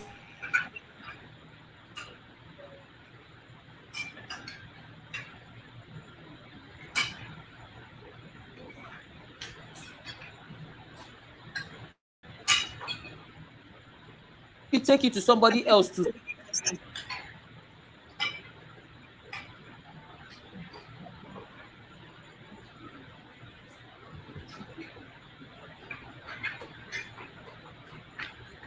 at that time you are not the one that made the clothes, she'll be very disappointed. So it's good to experience with your customers. If it's the style that you can go and learn, you can go to somebody, please teach me. How do I cut this one? How do I make up? I've seen tailors that go about to other tailors, say, please help me. How do I cut this style? And they will show them. So you can now go look for your maybe 500 naira per, just a cheap material, cut it out and practice it before you now make your customers' clothes. But if you still feel you do not have confidence and you cannot make it, you can politely tell her that this style you don't know how you're going to do, but you have somebody that can make it for her. She doesn't mind. So it depends on how your relationship is with your customer. But if it's a customer that you can manage or you can quickly go and learn, there's nothing you cannot learn. Okay, learn it, practice it, and make it. Okay, but be sure not to spoil the customer's clothes. So for the other person that requested for that is saying, how can he mark? Okay. Sorry, ma'am. Based on our question, before we get to our question, before we close up on our question, because it's related to fashion, and as such, in fashion, we create space for the opportunity to go. Maybe you are just a learner or you are just starting, you are not well advanced yet in fashion. You lose nothing. You can consult higher people that can actually create that design for you so that you can retain such customers. So afterward, you can now go back to learn. You can now go back afterward to learn that particular style.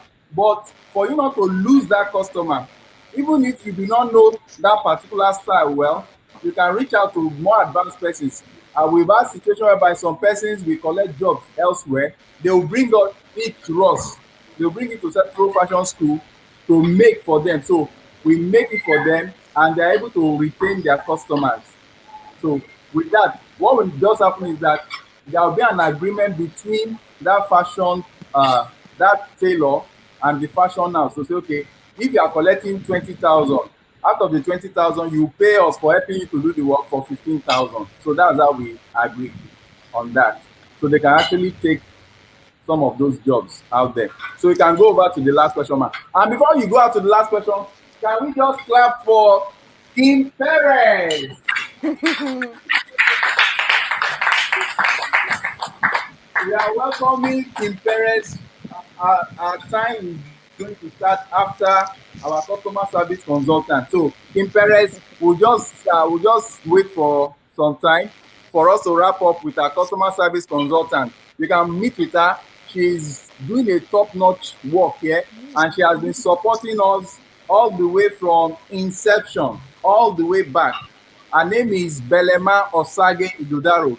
She currently works in one of the biggest banks in Nigeria.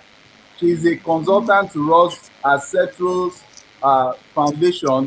In short, she has been doing a whole lot to help our youth all the way from the first event we had here. She has been on ground. And Belema Osage, Madam Belema, meet with Kim Perez. This is one of our sponsors, one of the sponsors of this youth that you are seeing there. And she's part of our committee. Hello. She's part of our committee, and she has serious love for African. She has serious love for Africa, and she has been helping us out. So, Madam Belema, over to you now.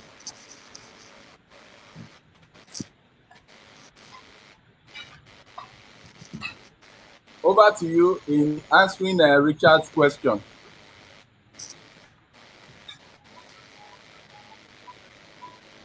So, okay, so to respond to this question from Idoko, asking how in market share.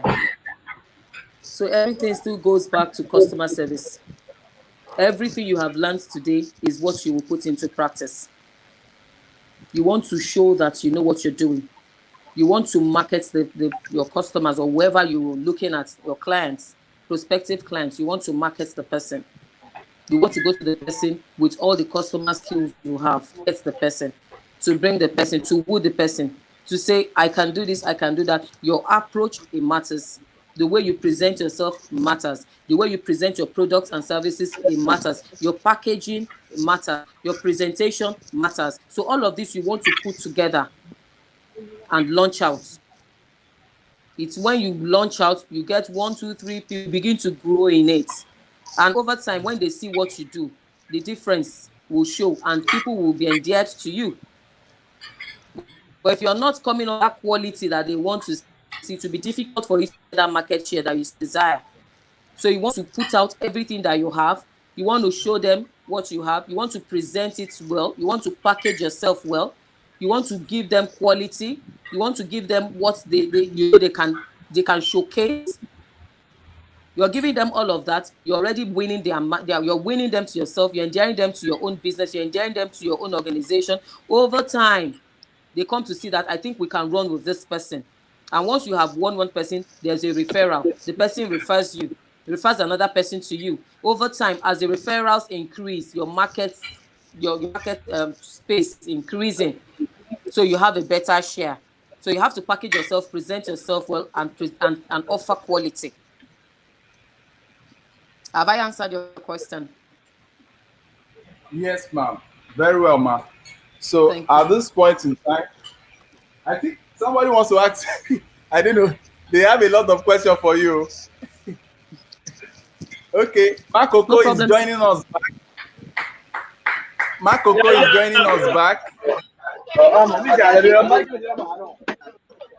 Okay.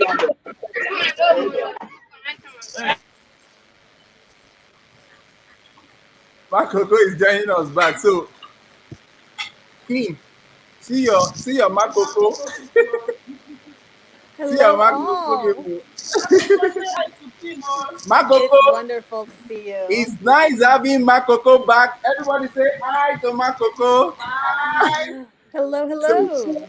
So Makoko, say hi to Madam Belema and Kim Perez. Okay, I muted them. Let me put them.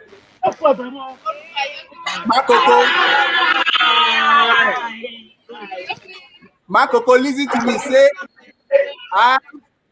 Hello. Say hi, Belema.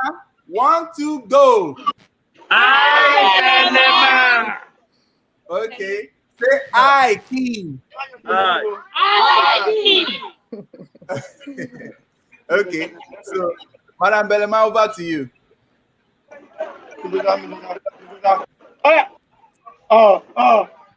Madam Belema, listen to the question of this lady. Are you still there with us? Okay.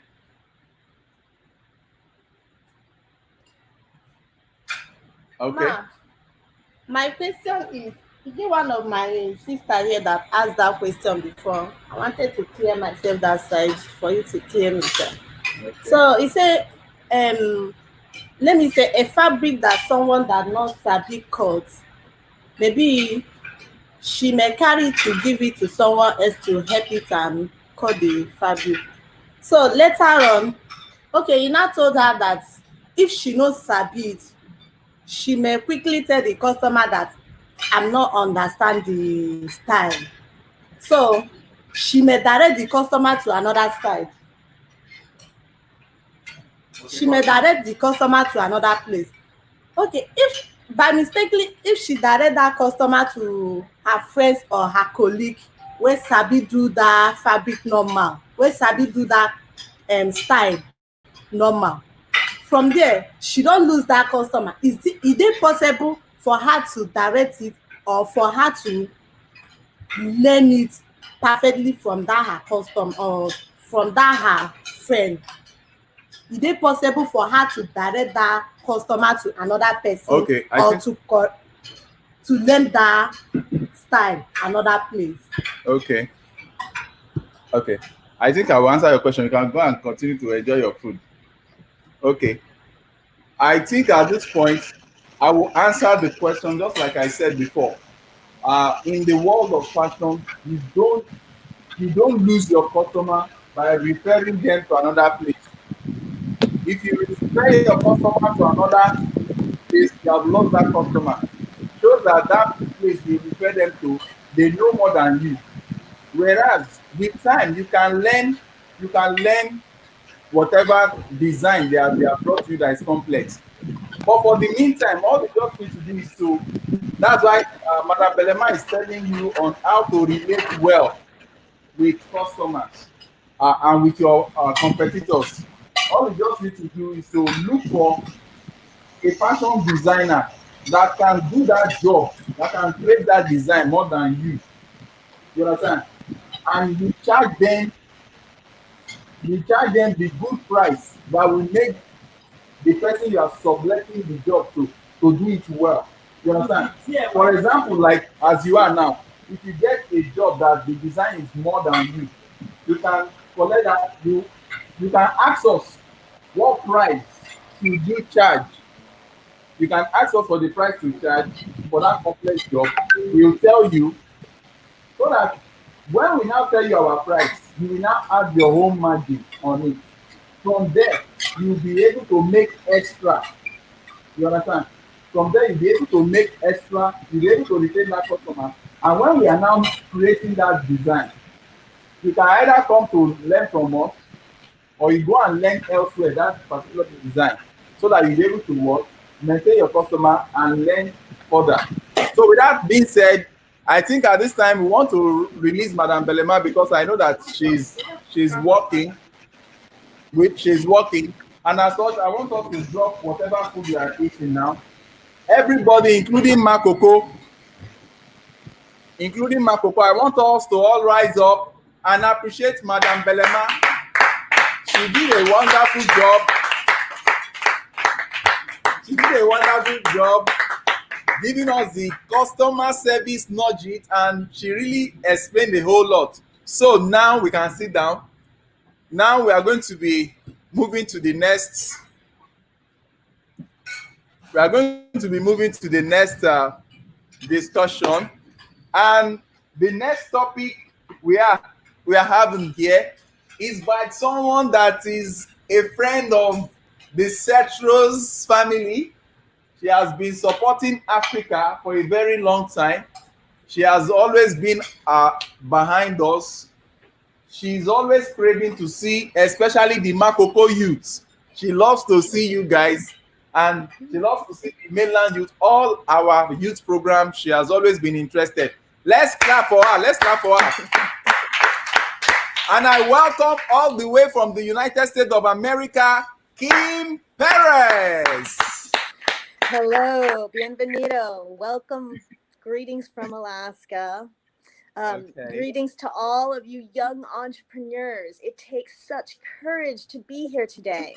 You are each working towards learning skills to open pathways to professional success.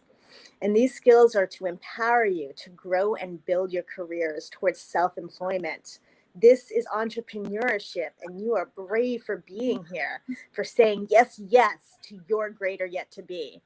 Your presence here is a valuable investment in yourself. I know that each of you is here because there's a spark within you that has a vision for better and greater things. As you grow in your skills and your confidence, your vision for this future success will also grow. Along the way, know that how you invest your resources will determine your future success. Whenever possible, invest in online click and mortar stores to expand your customer base and decrease your overhead. You're in the digital age, and the entire globe is your customer base. Keep investing time in your education. Beyond your chosen skills, look to invest in online learning about business management and financial literacy. Invest in authentic community relationships. No one is an island. Network with your community. The success of your career is interdependent with your community because they are your customer base. Interconnected communities support local economy. And I want to share a story that demonstrates this. It's a story that's inspired me for years, and it continues to inspire me. It speaks to the power of interconnectedness between local businesses and community. This story takes place Memorial Day 1981. I was still a baby at the time, so it is not a story involving me. In Austin, Texas, Whole Foods Market was still a tiny little local store. It was not a big global organization that everybody knew. It was a tiny little hippie-run store in downtown Austin, and one day in 1981, they had the biggest flood in 70 years that hit Austin. The entire grocery store was destroyed overnight. Employees showed up to work that day and there was no work to be done because there was no store. It was completely flooded. They thought they were going to end the business right then and there. Nobody would have ever heard of Whole Foods Market in 1981 if they had shut down the business. But what happened was the community, the business community and the local community of people, of customers rallied together. They showed up at the store of their own free will and they said, this is our local store. You are our local provider for goods, and we are going to support you. Customers, employees showed up. They cleaned up the store, which had no insurance. They were so new, they didn't even have insurance. They called up their suppliers and they asked for their suppliers to front them the products. They didn't have money to pay for the products that they were going to sell, but all of their inventory was completely fronted by the suppliers who said, pay us later. We know that you have a mission. They had a higher purpose, and the local community saw it and supported it, because ultimately you as a business person are selling to individual people, and individual people relate to each other. It's the community aspect of that customer service that is going to grow. And I want you to know that and see that, so that in any moment where you feel like business could seem overwhelming, it could seem as though there's just too much to do, too much to learn, and too much money to try to get together for your business ventures, and know that you have a community that supports you. As long as you are authentically yourself and continue to use that burning passion to just go towards your dreams, everything else will fall into place. You are supported by the SUTRO'S Foundation, and I am honored to be here to help in any way that I can. Thank you all for just being here. Namaste.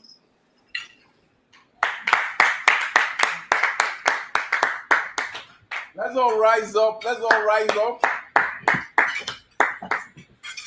Let's give it out to Kim Perez. Thank you. She has been. You can have your seat. Sorry, we are already eating. We are already having our lunch. So I have some food particles in my mouth. That's why I'm sounding very, very funny. Okay. So Makoko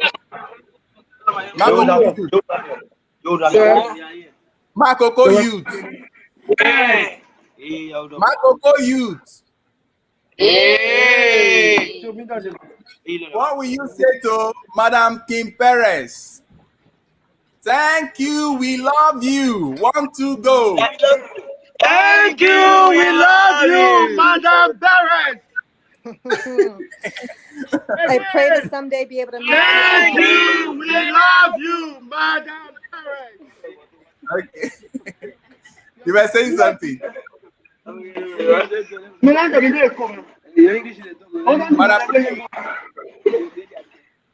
Perez, Kim Perez, you were saying something. Oh yes, I said thank you so much. I pray to someday be able to fly to Africa once the Definitely. craziness of the current events have settled. It is on my bucket list, my bouquet list. We are going to seriously host you. We will show you a whole lot. That's Makoko that you are seeing there. They are seated on top of water. On the water is a water. How can I call it an island? No. They are just on the water. It's a lagoon. They are seated right inside the lagoon, and water is surrounding every one of them there. But these youths that you are seeing, they are so serious. They want to learn craft. They want to change their lives. They want to change their families' lives. They want to help their community. By the time we are through empowering these youth, they are promised that each of them is going to help. Each of them is going to help to empower 3 other African youths like themselves. So we are so happy that we are doing something great in that community. And I know that the best will come out from there. So Madam Kim Perez, at this point in time, they would like to ask you questions. I know that it's very late there. It's like it's what early. 5 a.m. I am wow. Questions. It's 5 a.m. So she's open to questions. So please, any question that you want to ask, now is time to ask your question. She's an accountant. Any question that relates to how you can get money, how you can save money, how you can increase your business, how you can boost your business. Those are the questions that should be coming up now. And Because you need to well, I ma'am? want to share, in my experience, financial literacy is huge, and I would love to be able to work with the foundation to help educate in financial literacy, because I believe Okay. that and business management skills are something that could help grow that one of these futures. Okay. Okay. Financial literacy. Kim Perez. When let me just explain to them, because some of them that are in some of them that are in Makoko, the people that are here, they are a little bit well exposed when it comes to education wise. You understand? But larger percentage of those are at Makoko, I even need to break down the English for them to understand. So you understand. So financial literacy that Kim Perez is talking about is how to manage your money, how to manage your finance, how to manage your business in such a way that you will not continue to beg people for money. You will be the one that will be what? That will be providing for your basic needs of food, shelter, and clothing. You understand? That's that. And she just said it now that she will be willing to give us some tips on financial literacy. So, any questions from here?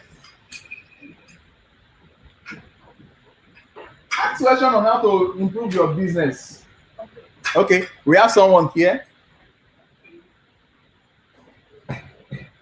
You mentioned your name. This is Mayo Mekun. This is Mayo Mekun. She's a fashion designer. She designed what she's putting on. She just started like 2 months, isn't it? She just started like 2 months, and you would have seen the story. I did a story about her. She resigned. She resigned from teaching. She was a teacher before. She quit teaching. When she saw our foundation, she saw that wow, she's in love with fashion, and very soon we are going to buy her a machine. That's the next set of people that will be getting their machine, because look at what she just designed under 2 months. Under 2 months. Under 2 months. She's, as in, sometimes these are the kind of people you look at and you're like, is this what kind of a lady is this? She just told me that she's going to quit her job. She quit her job, bam, and she started. And here she is today. She has done some other designs. Are you with any design yet? Okay, she has done some other design. There will be photo shoot. We'll market it and we'll sell to the world so that people like this can be encouraged. So she has a question for you, Kim. All right. Okay. Okay, hello, ma'am. In a simple situation where you don't have much income, what's your advice in a way you can start saving? A simple way you can save easily, like a simple way that will be much on you. What kind of percentage can you advise someone with a little income? Because you might consider having a little, I don't want to save because you feel you have a little income to scatter everything. But what kind of advice can you give to somebody like that, willing to save? I love that you're willing to save and that you have such a vision for growing, just by looking at what percentage you would want to set aside for growing your finances. So the number one tip is discipline. It's all about discipline. It doesn't matter if it's a little bit of money or a lot of money. You have to have the discipline to always set aside a portion of your income. I personally, when I learned about financial literacy, I learned about the 10% rule. So I'm just going to speak from what I do, and I have grown my business. I have my job and I have my business. They're two separate things. I've had my business since 2004, and I've grown it through multiple stages of not having money and having money. And every step of the way, it's just saying, for every $1 that I receive, I take 10% and I save it. I take 10% of that If I have $1, 10% goes into savings, 10% goes into giving. That's just my personal philosophy, is that I always give. But that's a personal philosophy. In a professional matter, if you always set aside 10% and forget about it, put it in a bank and forget about it. Put it wherever you feel money is safe and let it grow. Because that small little, even if I only have 10% of a dollar down the line will grow, and you can use that to build your business and invest in your business. It may take time. That's why I say discipline is important, because every step of the way, know that you're growing abundance. Right now, it might not feel abundant, but if you continue to set aside 10% of every dollar that you make or every naira that you make, you will grow that abundance. And then you can reinvest it in your business, in yourself, and in your future. Thank you, Mom. You're welcome.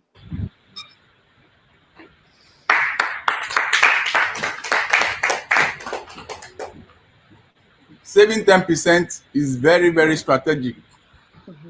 Already in this part of Africa, a lot of persons are used to giving 10% to God, but they fail to give 10% to themselves too, in terms of savings. And that is part of the reason why we are bringing them here, to listen to people like you, to show them the way forward in life.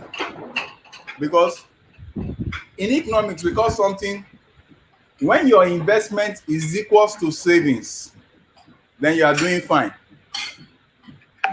But you can take it up to the point that your consumption begins to drop the more you save. And once your consumption drops low, the lower your consumption, the more your savings, and the more your investment. And I hope to see this youth, after some time, this youth here and those at Makoko and everywhere else, I hope to see them that they turn out to be people that are not just consumers. It's not always good to consume everything that comes your way. The ability to save is a very top-notch one. So thank you very much, Kim. Another question is coming in. So Chioma, please, Chioma, step forward. Chioma here, I will do a very good video, and our photographer here has taken pictures of what the kind of food that Chioma can make. She joined Darius' place. Darius, the place we are using is called Darius. It's a very nice place in Africa, in Nigeria, that people can come in and chill out and enjoy themselves. So she joined the major chef at Darius, to prepare what we are eating. After this event, I'm going to do a video to show the products. So we are showcasing her to the world. And I know that now the fear she has, Kim, I want you to talk to her. The fear she might have is that, when is she going to be able to do her business in a big way? Because her story is very pathetic and encouraging. And I want, Kim, I want you to follow her channel. She has a channel, a YouTube channel. What's your YouTube channel? Chioma's World TV. Chioma's World TV. I will leave the... I think I've been to your channel, but I'm going to write, if you leave the description down below, I will double check, because I think I've seen some of your videos. Chioma's World TV. So she happened to lose her husband at an early stage of their marriage. They have a baby boy, isn't it? How old is he now? 4 years old. And the funniest stuff is that the family came, they took away all the husband's property from her. They left her and the baby hanging. We discovered Chioma as a very serious, industrious woman. She went into the sale of perfumes to take care of her family, to take care of the little boy that was left behind. I know that we will soon come back to the story of that family, because they are going to see Chioma in a very, very big place. So we came in, we sponsored her in catering.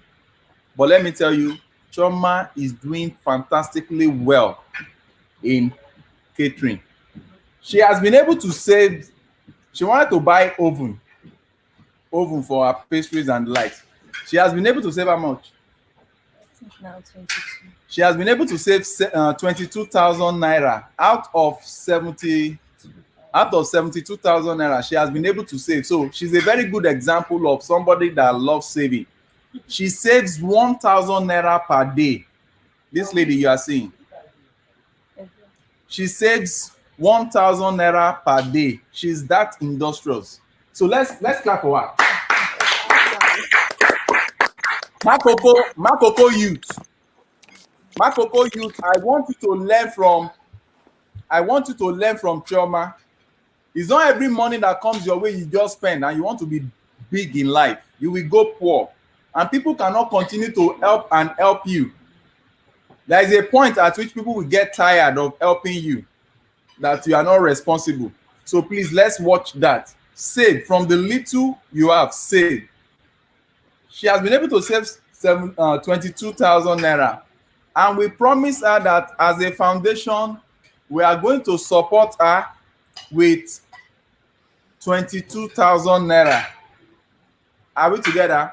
We are going to support her with 22,000 naira. So we are monitoring her savings because we also want her to be responsible. We are monitoring her savings. By the time she saves 50,000, the 22,000 naira on it, SUTRO'S Foundation will pay it for her and get the oven for her so that she can now start baking on her YouTube channel, pending the time that we are going to, because we already promised her we are going to give her a space where she will be selling her products. And that's why we are working on Kim. You remember we talked about the location, the physical location we are going to get, so that we can bring all these people together in different areas. Now, presently, we've seen some places, we've seen some accommodation. We are working on saving money. By the time we're able to get that, she'll be through with her training in May. She'll be through with her training in May. And as a result of that, she's going to be one of those that we have that space that we are going to get, where she can just come in, AC is there, things that she needs to run, her catering is there. Then we make adverts for customers to come and eat from a beautiful kitchen. Oh. What question do you have? What would you like her to tell you about investment? Do you have any question? Okay. She said I can she doesn't have any. share. I would love to share that as a business owner, when I first started in business, I wanted to be big, fast, now. And that's not realistic. I have seen so many businesses go under because they grow too fast, because the vision is there and you want to get from A to Z without all of the steps. The best description I've come up with, that I've come across, is in gardening. If I want to plant flowers, if I want to plant vegetables in my garden, I'm going to plant them. I'm going to do all the steps that I need to make sure that it happens. When it's done being planted, I'm not going to go to the garden the very next day and say, why don't I have my corn today? I planted you yesterday. Well, that's it. I'm not going to put any more water or energy into it. You're growing a garden of your business. And just as long as you know that every step of the way you're tending to your garden, it will grow the way it needs to grow in the scale that it needs to grow. Just have that passion that I see. I see the smile in your face, and I know that you are doing something that you love to do. Just keep doing what you love to do, and it will grow. Always just operate with integrity and with this discipline that you obviously have to save. And that garden will yield the harvest in due time.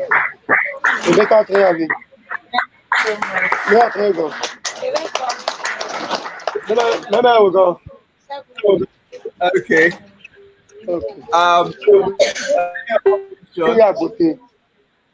Okay. Makoko. Okay. Makoko. Hey. Do you have any questions for Kim? Do you have any questions for Kim? Yes. We have. Oh, yeah. We want to say big thanks parents. We don't have any question. We want to present our ladies' fashion. What they did. Stand up. Fashion designer. Okay, let's see what they have. Let's see what they have done. We want to say a big thank to African Youth Foundation. Also, we are using this opportunity to say thank you to Kim Perez. Everyone say thank you, Perez. Thank you, Perez. Also, we say thank you to SUTRO'S for your help, for your support to Makoko. You are working hard. Before in Makoko, we were doing fishing work. We don't know about how to learn work. We don't know about, how can I say it? We don't know about any work, any handwork in Makoko. We were doing fishing work only. The SUTRO'S Foundation and African Youth Foundation let us know that we can work by ourselves, we can do a good job and put it in internet, people can buy it and give us money. We really appreciate your help, your support in Makoko Youth. Thank you so much. God bless you and you will not lack in Jesus' name. Amen.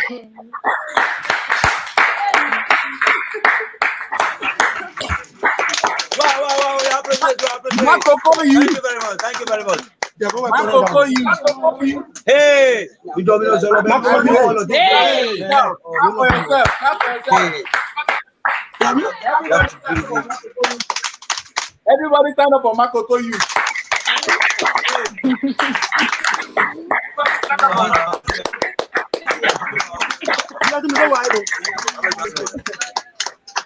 Once again, okay. Some people came 5 years, 10 years ago. They said they will help us about this kind of work. They promise. But SUTRO'S Foundation and Africa Youth, we really appreciate what you were planning in last year. That they recognized Biadu Bese, they gave him freedom. Everybody is happy with that. We also begging you, please support the remaining people in Makoko so everybody can happy to continue this work. Thank you so much. Wow, thank you.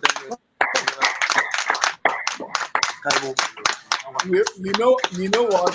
I'm happy that Kim Perez is here. She's part of the committee.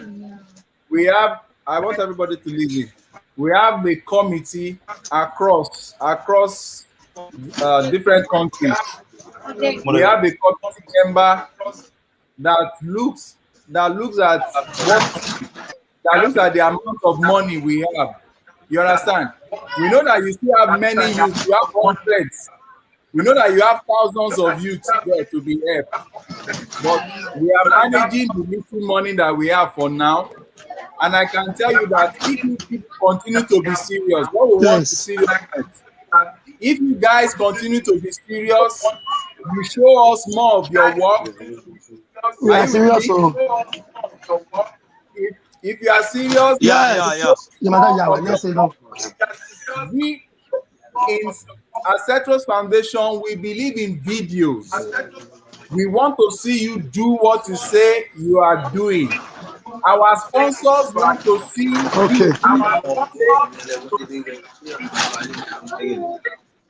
Hello, Makoko. I don't want noise at the background.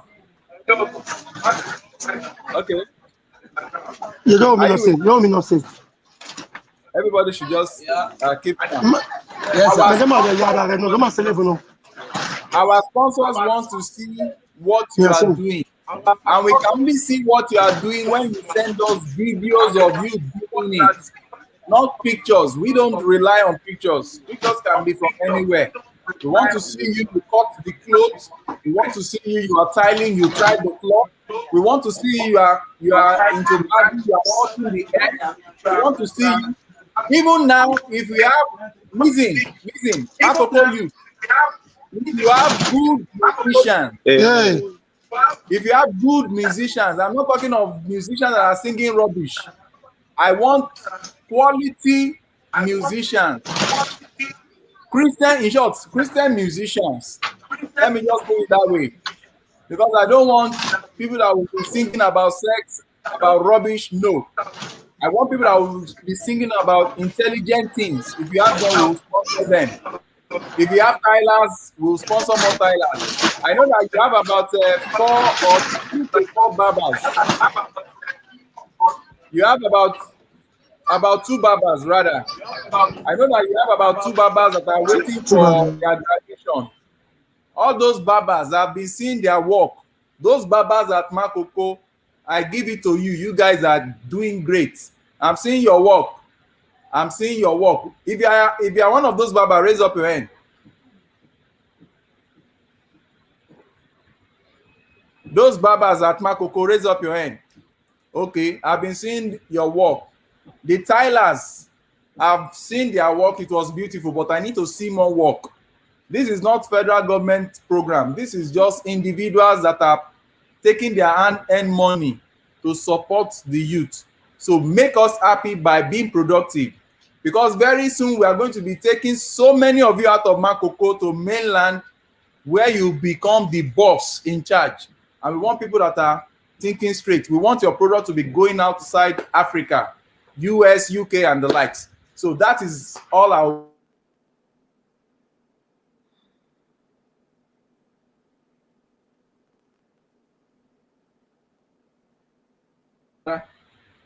those barbers, pick the other phone. Those barbers, we are monitoring you. We are going to come for your graduation soon. We are going to come for your just relax. It's going to be a grand start. So, with that being said, do you okay? You don't have any questions? Anyone have any questions for Kim?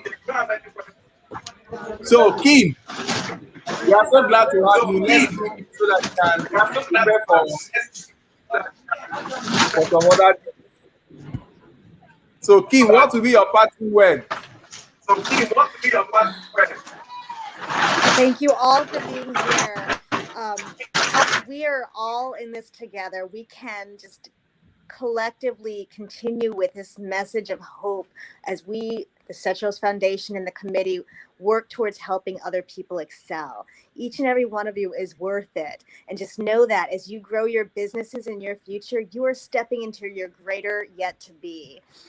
And this is exciting. This is the beginning of a future for you that is going to just continue on for your families and just for generations to come. I have faith in this, and I am just so honored to witness it right here at the inception. Thank you all just for your presence. I appreciate each and every one of you. Thank you very much. And I look forward to purchasing from Africa. Yeah, you are going to get it. And we are going to open a website for them too, so that everybody can order. So, Kim, I want to hug you from the system. I'm hugging you. I am hugging all of Africa right now. Makaka and Lagos and every single one of you. Just cyber hugs. Someday I will be able to eat the tasty food that you have as well. Have a wonderful rest of your summit. And you too. Bye-bye. Thank you. Bye-bye. Yeah, bye-bye. So, at this point in time, Makoko Youth, we are almost through with our program. It's just remaining a presenter to wrap up the show. But I want someone to come up here to come and tell you how photography has changed his life. This is a youth like yourself. His name is Michael. We usually call him Michael Mimo. He's a youth like yourself. He's just 17 years old. We paid for his training in photography. Now he's taking classic pictures. And very soon, I think I will be personally training him in videography once it's true. I didn't tell you before. Stand up. Because I tend to like the guy. The guy is such a simple, well-articulated guy. Look at him, Michael. He's still in secondary school. What class are you? SS2. He's still in secondary school. But if he handles photography, you will be blown away. So I'm going to, when he's done with his training, we paid for his training in photography. After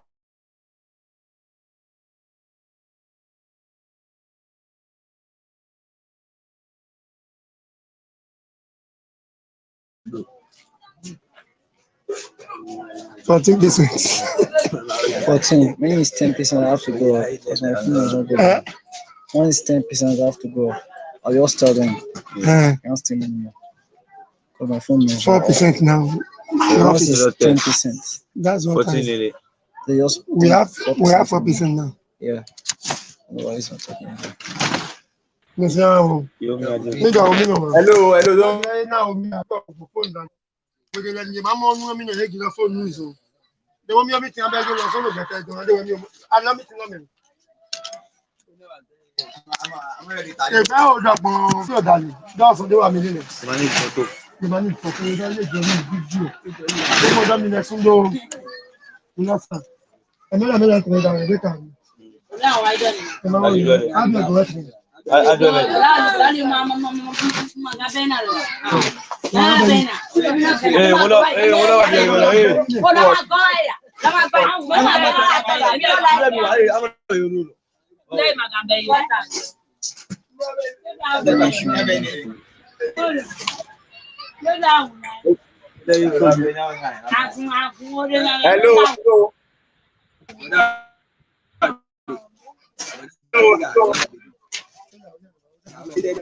Yeah.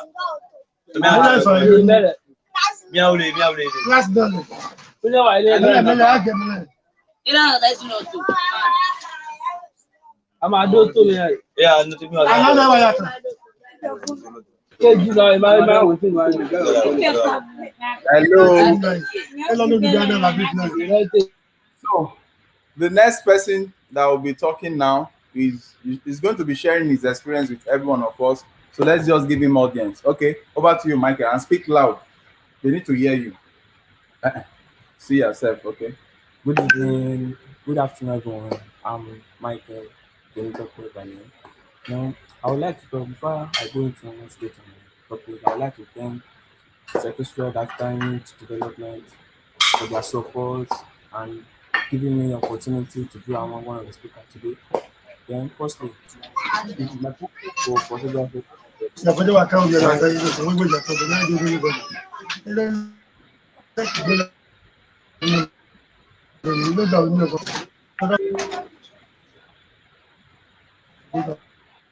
passion for photography started when I was small.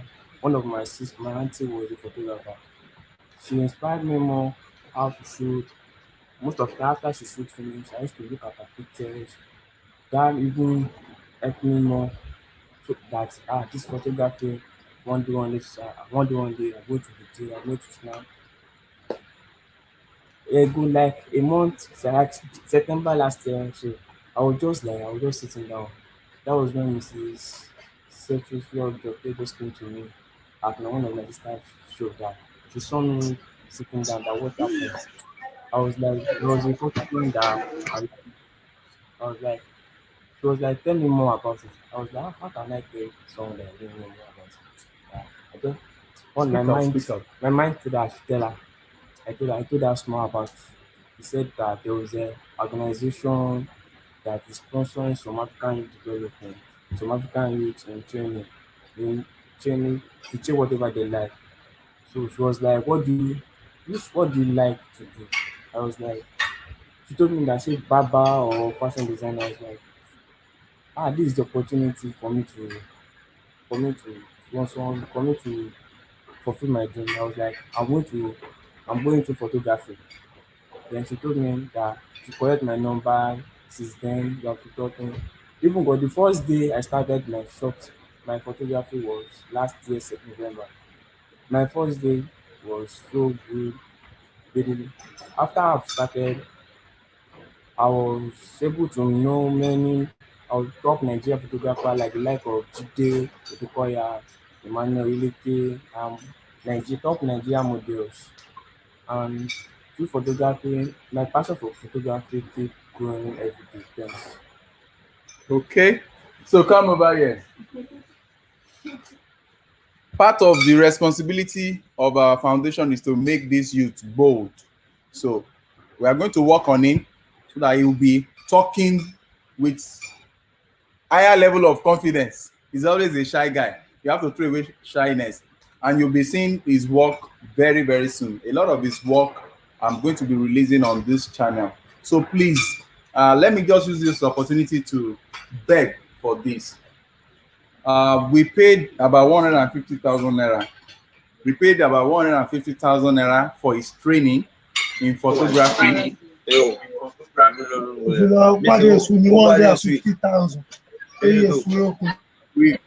We paid 150,000 naira for his training in photography. That was with Studio 24, isn't it? And that's where he's receiving his training now. But because the money was so much and was so big for us as a new foundation, we have not been able to buy him a camera. We have not been able to buy him a camera, and the family is not that rich. In short, the families, they are just struggling. Their father left them when they are very small, up to date. Their father is not with them. It's only their mom, Abby, is trying for them, and they have a very good mother. So I think you are the only boy. He's the only boy in the family. Every other person are female. So I'm using this opportunity, please. He needs he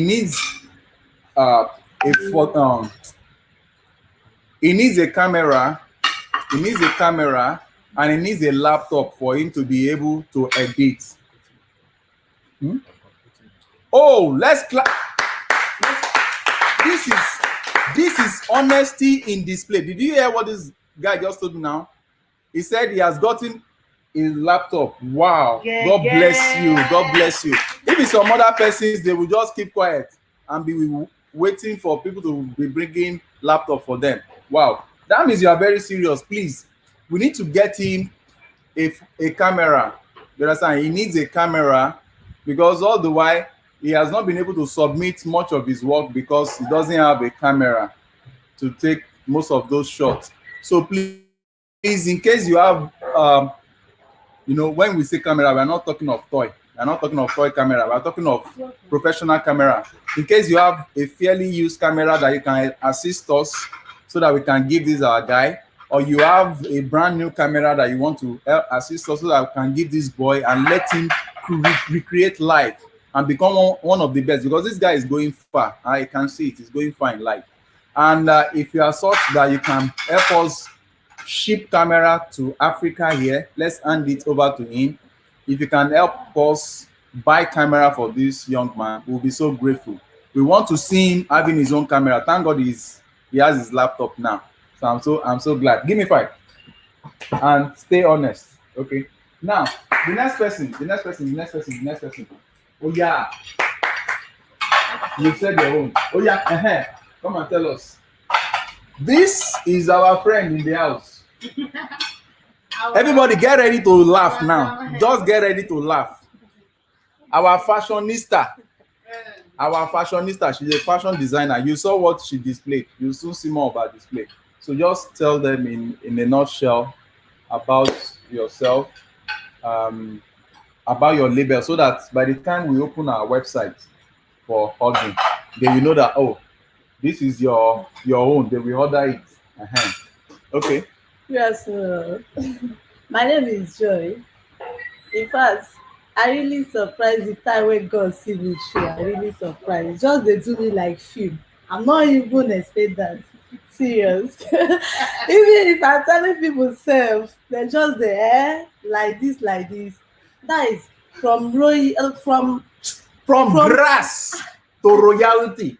Honestly, that is all. I don't even believe. Even some of my friends said, they say, Joy, like this. Even the place I'm working before, it's good to be loyal. It's good to be loyal in anything. It's good to be loyal. I know that everybody is not perfect in anything, but it's good to be loyal. Even the day when this brother was telling me this, I was very, very shedding tears and shocked. I said, is it me? For the bank, I was standing like this. I will stand for 24 hours. Let me tell you that story. the story that she's saying now, I just walked into a particular bank and I saw this lady. As I was looking at her, she was working as a security slash cleaner. When people are entering, she will be the one to be directing and all those stuff, open doors and all those stuff. I was minding my business. All of a sudden, something just told me that these are the kind of youth you should help. Oh. These are the kind of youth you should help. Oh, yeah, tell her this, tell her this. And as I was just telling her, all I just saw was that she was just crying. She cried. We couldn't even discuss again. I was not like, I hope I've not made somebody to go off key. You know, CCTV was everywhere in the bank, but she was just crying. She was just saying, so can God remember me? Can God remember me like this? Let me show you how you were crying. Can God remember me like this? I was like, she would look at me and say, brother, can God remember me like this? I was like, that's what I had in my mind that I should tell you. So if you want, go and look for where you learn. And I tell you, from the day we paid for our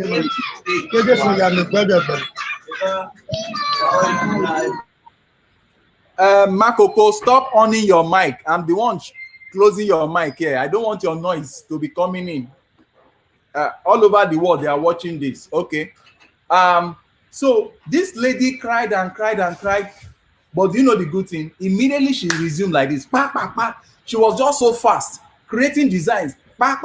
The next thing I said, send me your work. She sent some beautiful skirt that she already sketched out in paper. And here she is. Now, we want to listen to the name of our brand because we are going to be seeing designs from her. And please, I'm begging you. She quit the bank job. She's not getting salary. What we just did for her was to pay her salary for 1 month. We just paid her salary for 1 month, at least, so that the shock will not be too much there. But you know, she's a lady. She needs to take care of herself. She needs to eat. She needs to feed. Her parents are okay, the dad died. It's only the mom that is alive in the village. So please, these are people that we are willing to assist, but help us to buy their products. I'm going to make sure that she mentioned her brand name here, and I'll do a follow-up story on her brand. Okay, so what's your brand name? I want to put it like. Oh yeah, talk louder. She wants to put it like, okay. Joycey Fashion Designer. Can you hear that? Joycey Fashion Designer. Makoko, let's clap for her.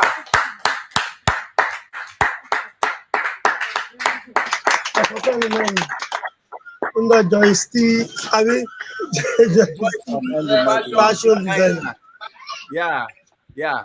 So, okay.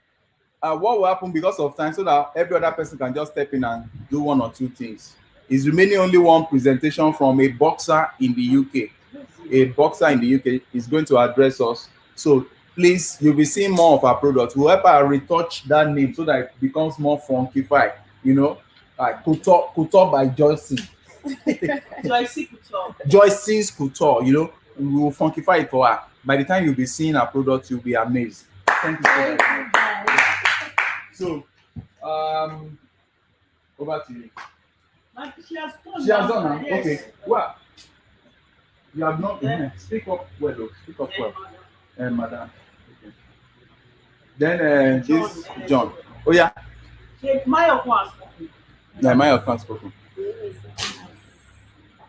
Speak louder. Everybody see this Dorcas you are seeing here. She's the youngest of them all. She's just 13 years old. And let me tell you, I met her. It's a very interesting story. I met her right in the market. Dorcas was selling peanuts, isn't it? What do you guys call granuts? Abi?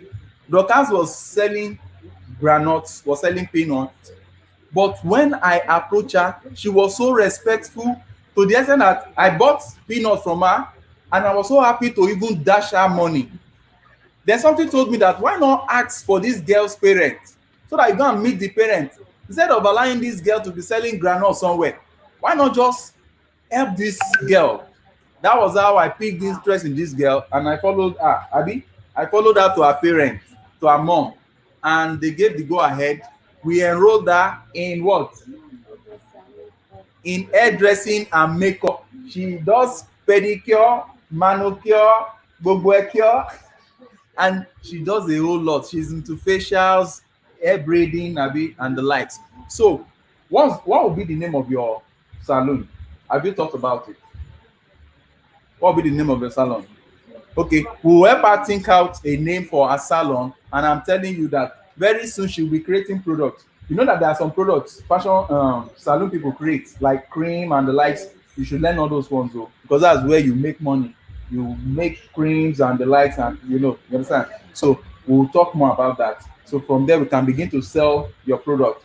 Who says that when you go anywhere you want to now go to study, you can continue to do your studies sponsoring yourself. You don't need to disturb your mom. You understand? So chop knuckle. Then another thing, please let me talk to her. She needs to be bold. Oh, you see what we are talking about? Choma is leaving us now. Choma, please come. Come this way. This is what I want. This is what makes us happy. Choma is leaving us now because she has a catering order, yes. And she needs to go and deliver. Choma, chop knuckle. The next time we'll want to see your boy. Sure, yeah. He will be there. Okay. Thank you, sir. So thank you. That's the joy of it. Not just to talk stories, but to see people that are well impacted. Now she's going to fulfill others. Now, in the next few years, watch out for this lady. Okay. Ife, the bucket. Okay. Now over to Madam Bankole. Madam Bankole, please come to this side. See, I want to tell you that whatever you are passing through in life, that should not be the end of your story. Whatever you are passing through is just something to train you to become strong and better in life. The story of Madam Bankole. The story of Madam Bankole is something that will wow you. The story of Madam Bankole is something that will wow you in the sense that Madam Bankole is married. She's married with two boys, two lovely boys. If you see those boys, they are very good looking. Very, very good looking. And I have a surprise for Madam Bankole today. I did not tell her. The foundation is the one doing the surprise for the family. We are going to reveal the surprise very soon. Now, they lost their means of livelihood during the crisis that happened in Lagos, Nigeria, the EndSARS movement. The husband is a barber. She is a fashion designer. They lost their shops and the likes during that period. So we discovered them and we decided to step in to assist. So sorry. We decided to step in to assist. We bought her a sewing machine, because she is already trained in fashion. So we just bought her a machine, and the same night that we bought her the machine, she started creating her own clothes. But there was no way for her to showcase the basic because she did not have a phone. Do you know that we were begging people, Abi? Yeah. We were begging people to help her with phone, just to cover the work and send, but nobody was willing. Please, anywhere you are in the world, whether you are African, non-African, please don't do that. Sacrifice and help people. When we heard that, the foundation now decided to buy them the phone. We bought them the phone, and she was able to cover it. Now, a few weeks ago, the son was hospitalized, isn't it? Yes. The little money they were able to get from the work they've done, they spent it on that boy. But thank God he's alive today. I did not tell them something. That today, we are going to be buying her a clipper for her husband. Thank you very much. Thank you very much. Thank you very much. God bless you. We are going to surprise. We are going to be buying her a clipper for her husband. In short, because her husband called me, and I can hear him almost crying. I know they needed help, but that period they were calling for help. We do not have money in the the foundation did not have money. You understand? We do not have money on ground. We have used all the money to assist those that were calling for help. We couldn't assist them to pay for their child's hospital bill, but we needed to get them what will make them not to be calling us to help them. We want to get them the clipper that will put money into the hand of the husband. What got me annoyed was when the husband now said that he got a job. He had to go and do a job somewhere, a married man, as a cleaner, that they will be paying how much? 6,000 naira. 6,000 naira weekly. 6,000 naira weekly. 2 boys, 1 beautiful wife, house rent, NEPA bill, so many expenses. How much are they going to use to cook, to prepare food for those children? Hello, I'm not saying this just to rubbish anybody. Presently, they do not have anything to take care of the family because what they gathered, they spent it on hospital bill. But I can tell you that today, they are going home with a clipper that is worth more than 10,000 naira. I know it should be between 10 and 15,000 naira. We are going to walk into a supermarket and get that for them, for her. I want your husband to resign from that job. Hello? Or what do you think? Why should a married man be going to work as a cleaner and all they pay him is 6,000 naira? When he has skills that can be properly utilized, that if he barbs 10 people in a day for 500, let's say he even collects 300 naira, that's 3,000 naira. If we have time to take care of you, if we have time to cover your video of where you are sewing, it should be with you, not with some joking company cleaning the floor. So with that, we are stepping in. Hello, everybody. We are getting them the clipper. And we will also assist them with 5K so that they can buy food stuff for their house. Because those boys, I'll be showing you the pictures of those boys. No. She has something to say. Okay. In fact, I'm just short of words. I don't know what to say. I just want to thank SUTRO'S Foundations because right from the beginning, they've been there for us.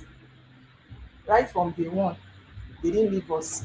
So I just want to be grateful to God and thank God that He used them, to change our life. And then as for me, I'm into, sewing of padded blouses, gown. She made this. I was the one that made this gown. So I can make any kind of cloth you want.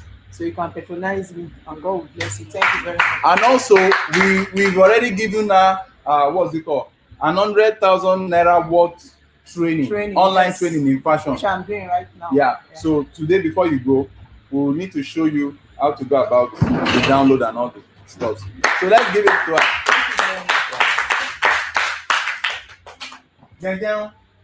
Oh yeah. Yeah. You are the last person. I need to showcase my daughter. Yeah. This is John. Oh yeah, market yourself. My name is John. I'm an apprentice. Okay. I started line work in 2016. I want the mic. You have it. Okay. Continue. So it's last year that SUTRO'S Foundation. SUTRO'S Foundation called my dad shop. So they want one boy to help. Then my dad come introduce me to them. Then they come buy one brown machine for me. Then I consider I thank them. Okay. But they say you should be doing video, but I don't have phone to do video every time. You look for video. Yes. You look for somebody that has phone. Hello. It's not everybody will buy phone for. We'll buy phone for people based on necessity. So what you do is to go and look for somebody that has phone that will cover you because you already, we've taken him, he's already away from Benin Republic. He's from Benin Republic. You're already in Lagos, Nigeria. So what we can do for you is what we are already doing. We want, if you are serious, by now we are supposed to be selling your blazers, those ones that you display. We'll be displaying more of his work. He's good in blazers, suits, and some nice African styles. So watch out for him. How old are you? 18 years. He's just 18 years and he's already doing bespoke suits. And just wait. Give these people 6 months and you'll be shocked what you are going to be having. Lovely. Neil Sherry Foster, you guys are doing an amazing job. Thanks. Thank you. Okay, you can go and have your seat. Then Isabel Njue says, very interesting program in educating you. Thank you. As you are watching this, please share on all platforms. Share on all platforms and let every life be blessed. Finally, before we call it a quit here, I think we've been having challenge to reach out to the last presenter. Now I'm going to be introducing Mercy Setro. Mercy, in short, they call her Mercy Stop. You can see that she's very tall. So we need to bend this. So this is my little baby girl, my daughter. She said she's not little. This is my big baby girl, my big girl. You can see how she's bigger than me. Now, she does artwork, creative art. If you have been watching us and you think that this is from this place, she made this. All their products she made this. And all this, majority of what you are seeing here, they are not local products. They were sent to her from our Sweet 16. They were sent to her from our Sweet 16 and our Sweet 54. She doesn't want her name to be mentioned. Some of the products were funded from the US and from Austria. So she works on paper. She does paper work. So in case you are celebrating your birthday and you want to see handcraft from Africa by a 9-year-old, she has been by Mercy Setro store. So she used recycled products. See what you're saying. All the design you have been seeing doing our videos and the likes were done by her. All the wall decoration and the likes. So what would you like to say about your store? Yeah. I want to say about my solar. Please help me support me by giving my parents money to help. No. No, can't give your parents money. Foundation money, I mean. Okay, don't worry about that one. God will take care of the foundation. All that you see why, baby. What you need is for them to order for your products. Order for your products. Are you with me? Order for your products. They can order for your product, and the money you make from selling your product is not for you.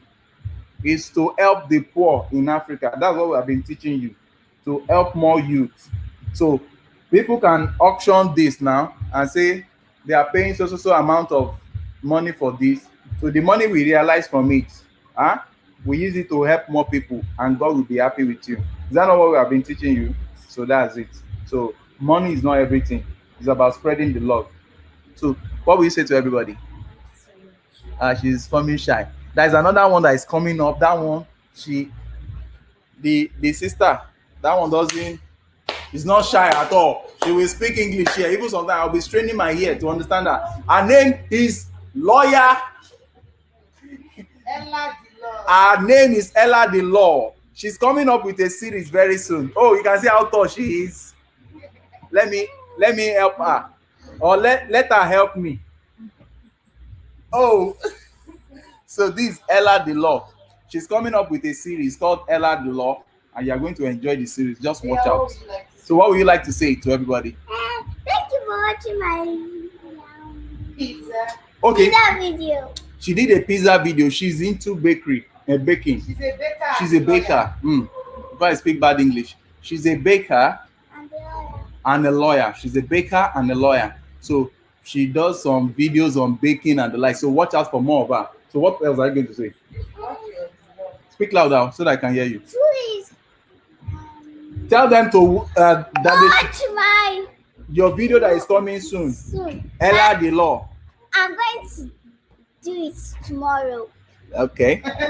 And please help by subscribing to my pizza video.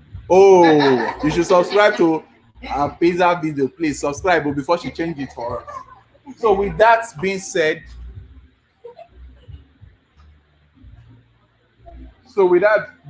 I think it's a pity we were not able to connect to the last presenter, but it's been a good time today.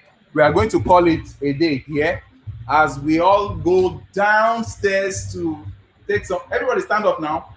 So let's shout. Thank you, SUTRO'S. Thank you, SUTRO'S. No, you will. SUTRO Foundation. Once I say 1, 2, go, you will shout that.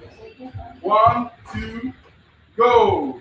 Thank you, SUTRO'S Foundation. And all our speakers. Thank you, SUTRO'S Foundation and all our speakers. Then you say thank you to all the SUTRO'S Foundation committee members. Oh yeah. 1, 2, go. Thank you to all the SUTRO committee members. Okay. So from all of us here in Nigeria, West Africa, the globe, we are happy to say thank you for staying with us. Please do so to share our little effort across the globe, and we'll be bringing updates to you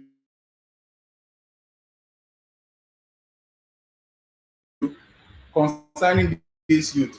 These ones are going to grow into thousands. And with that being said, we say bye-bye.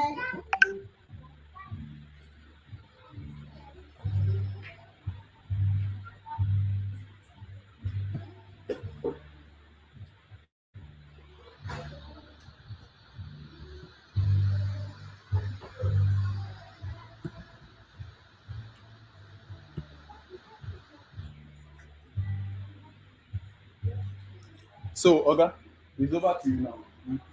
You go and snap everybody. You can change the lens.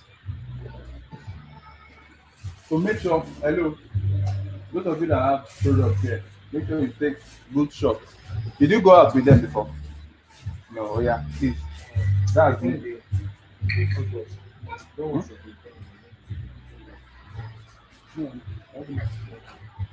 No, this one is not the final product. This is just showcase their stuff. Or do you think you can snap it yet? No, there are different angles downstairs. You can take here too. You can take each person here. Ah, wait. We did not snap with them. Yeah, let's how do you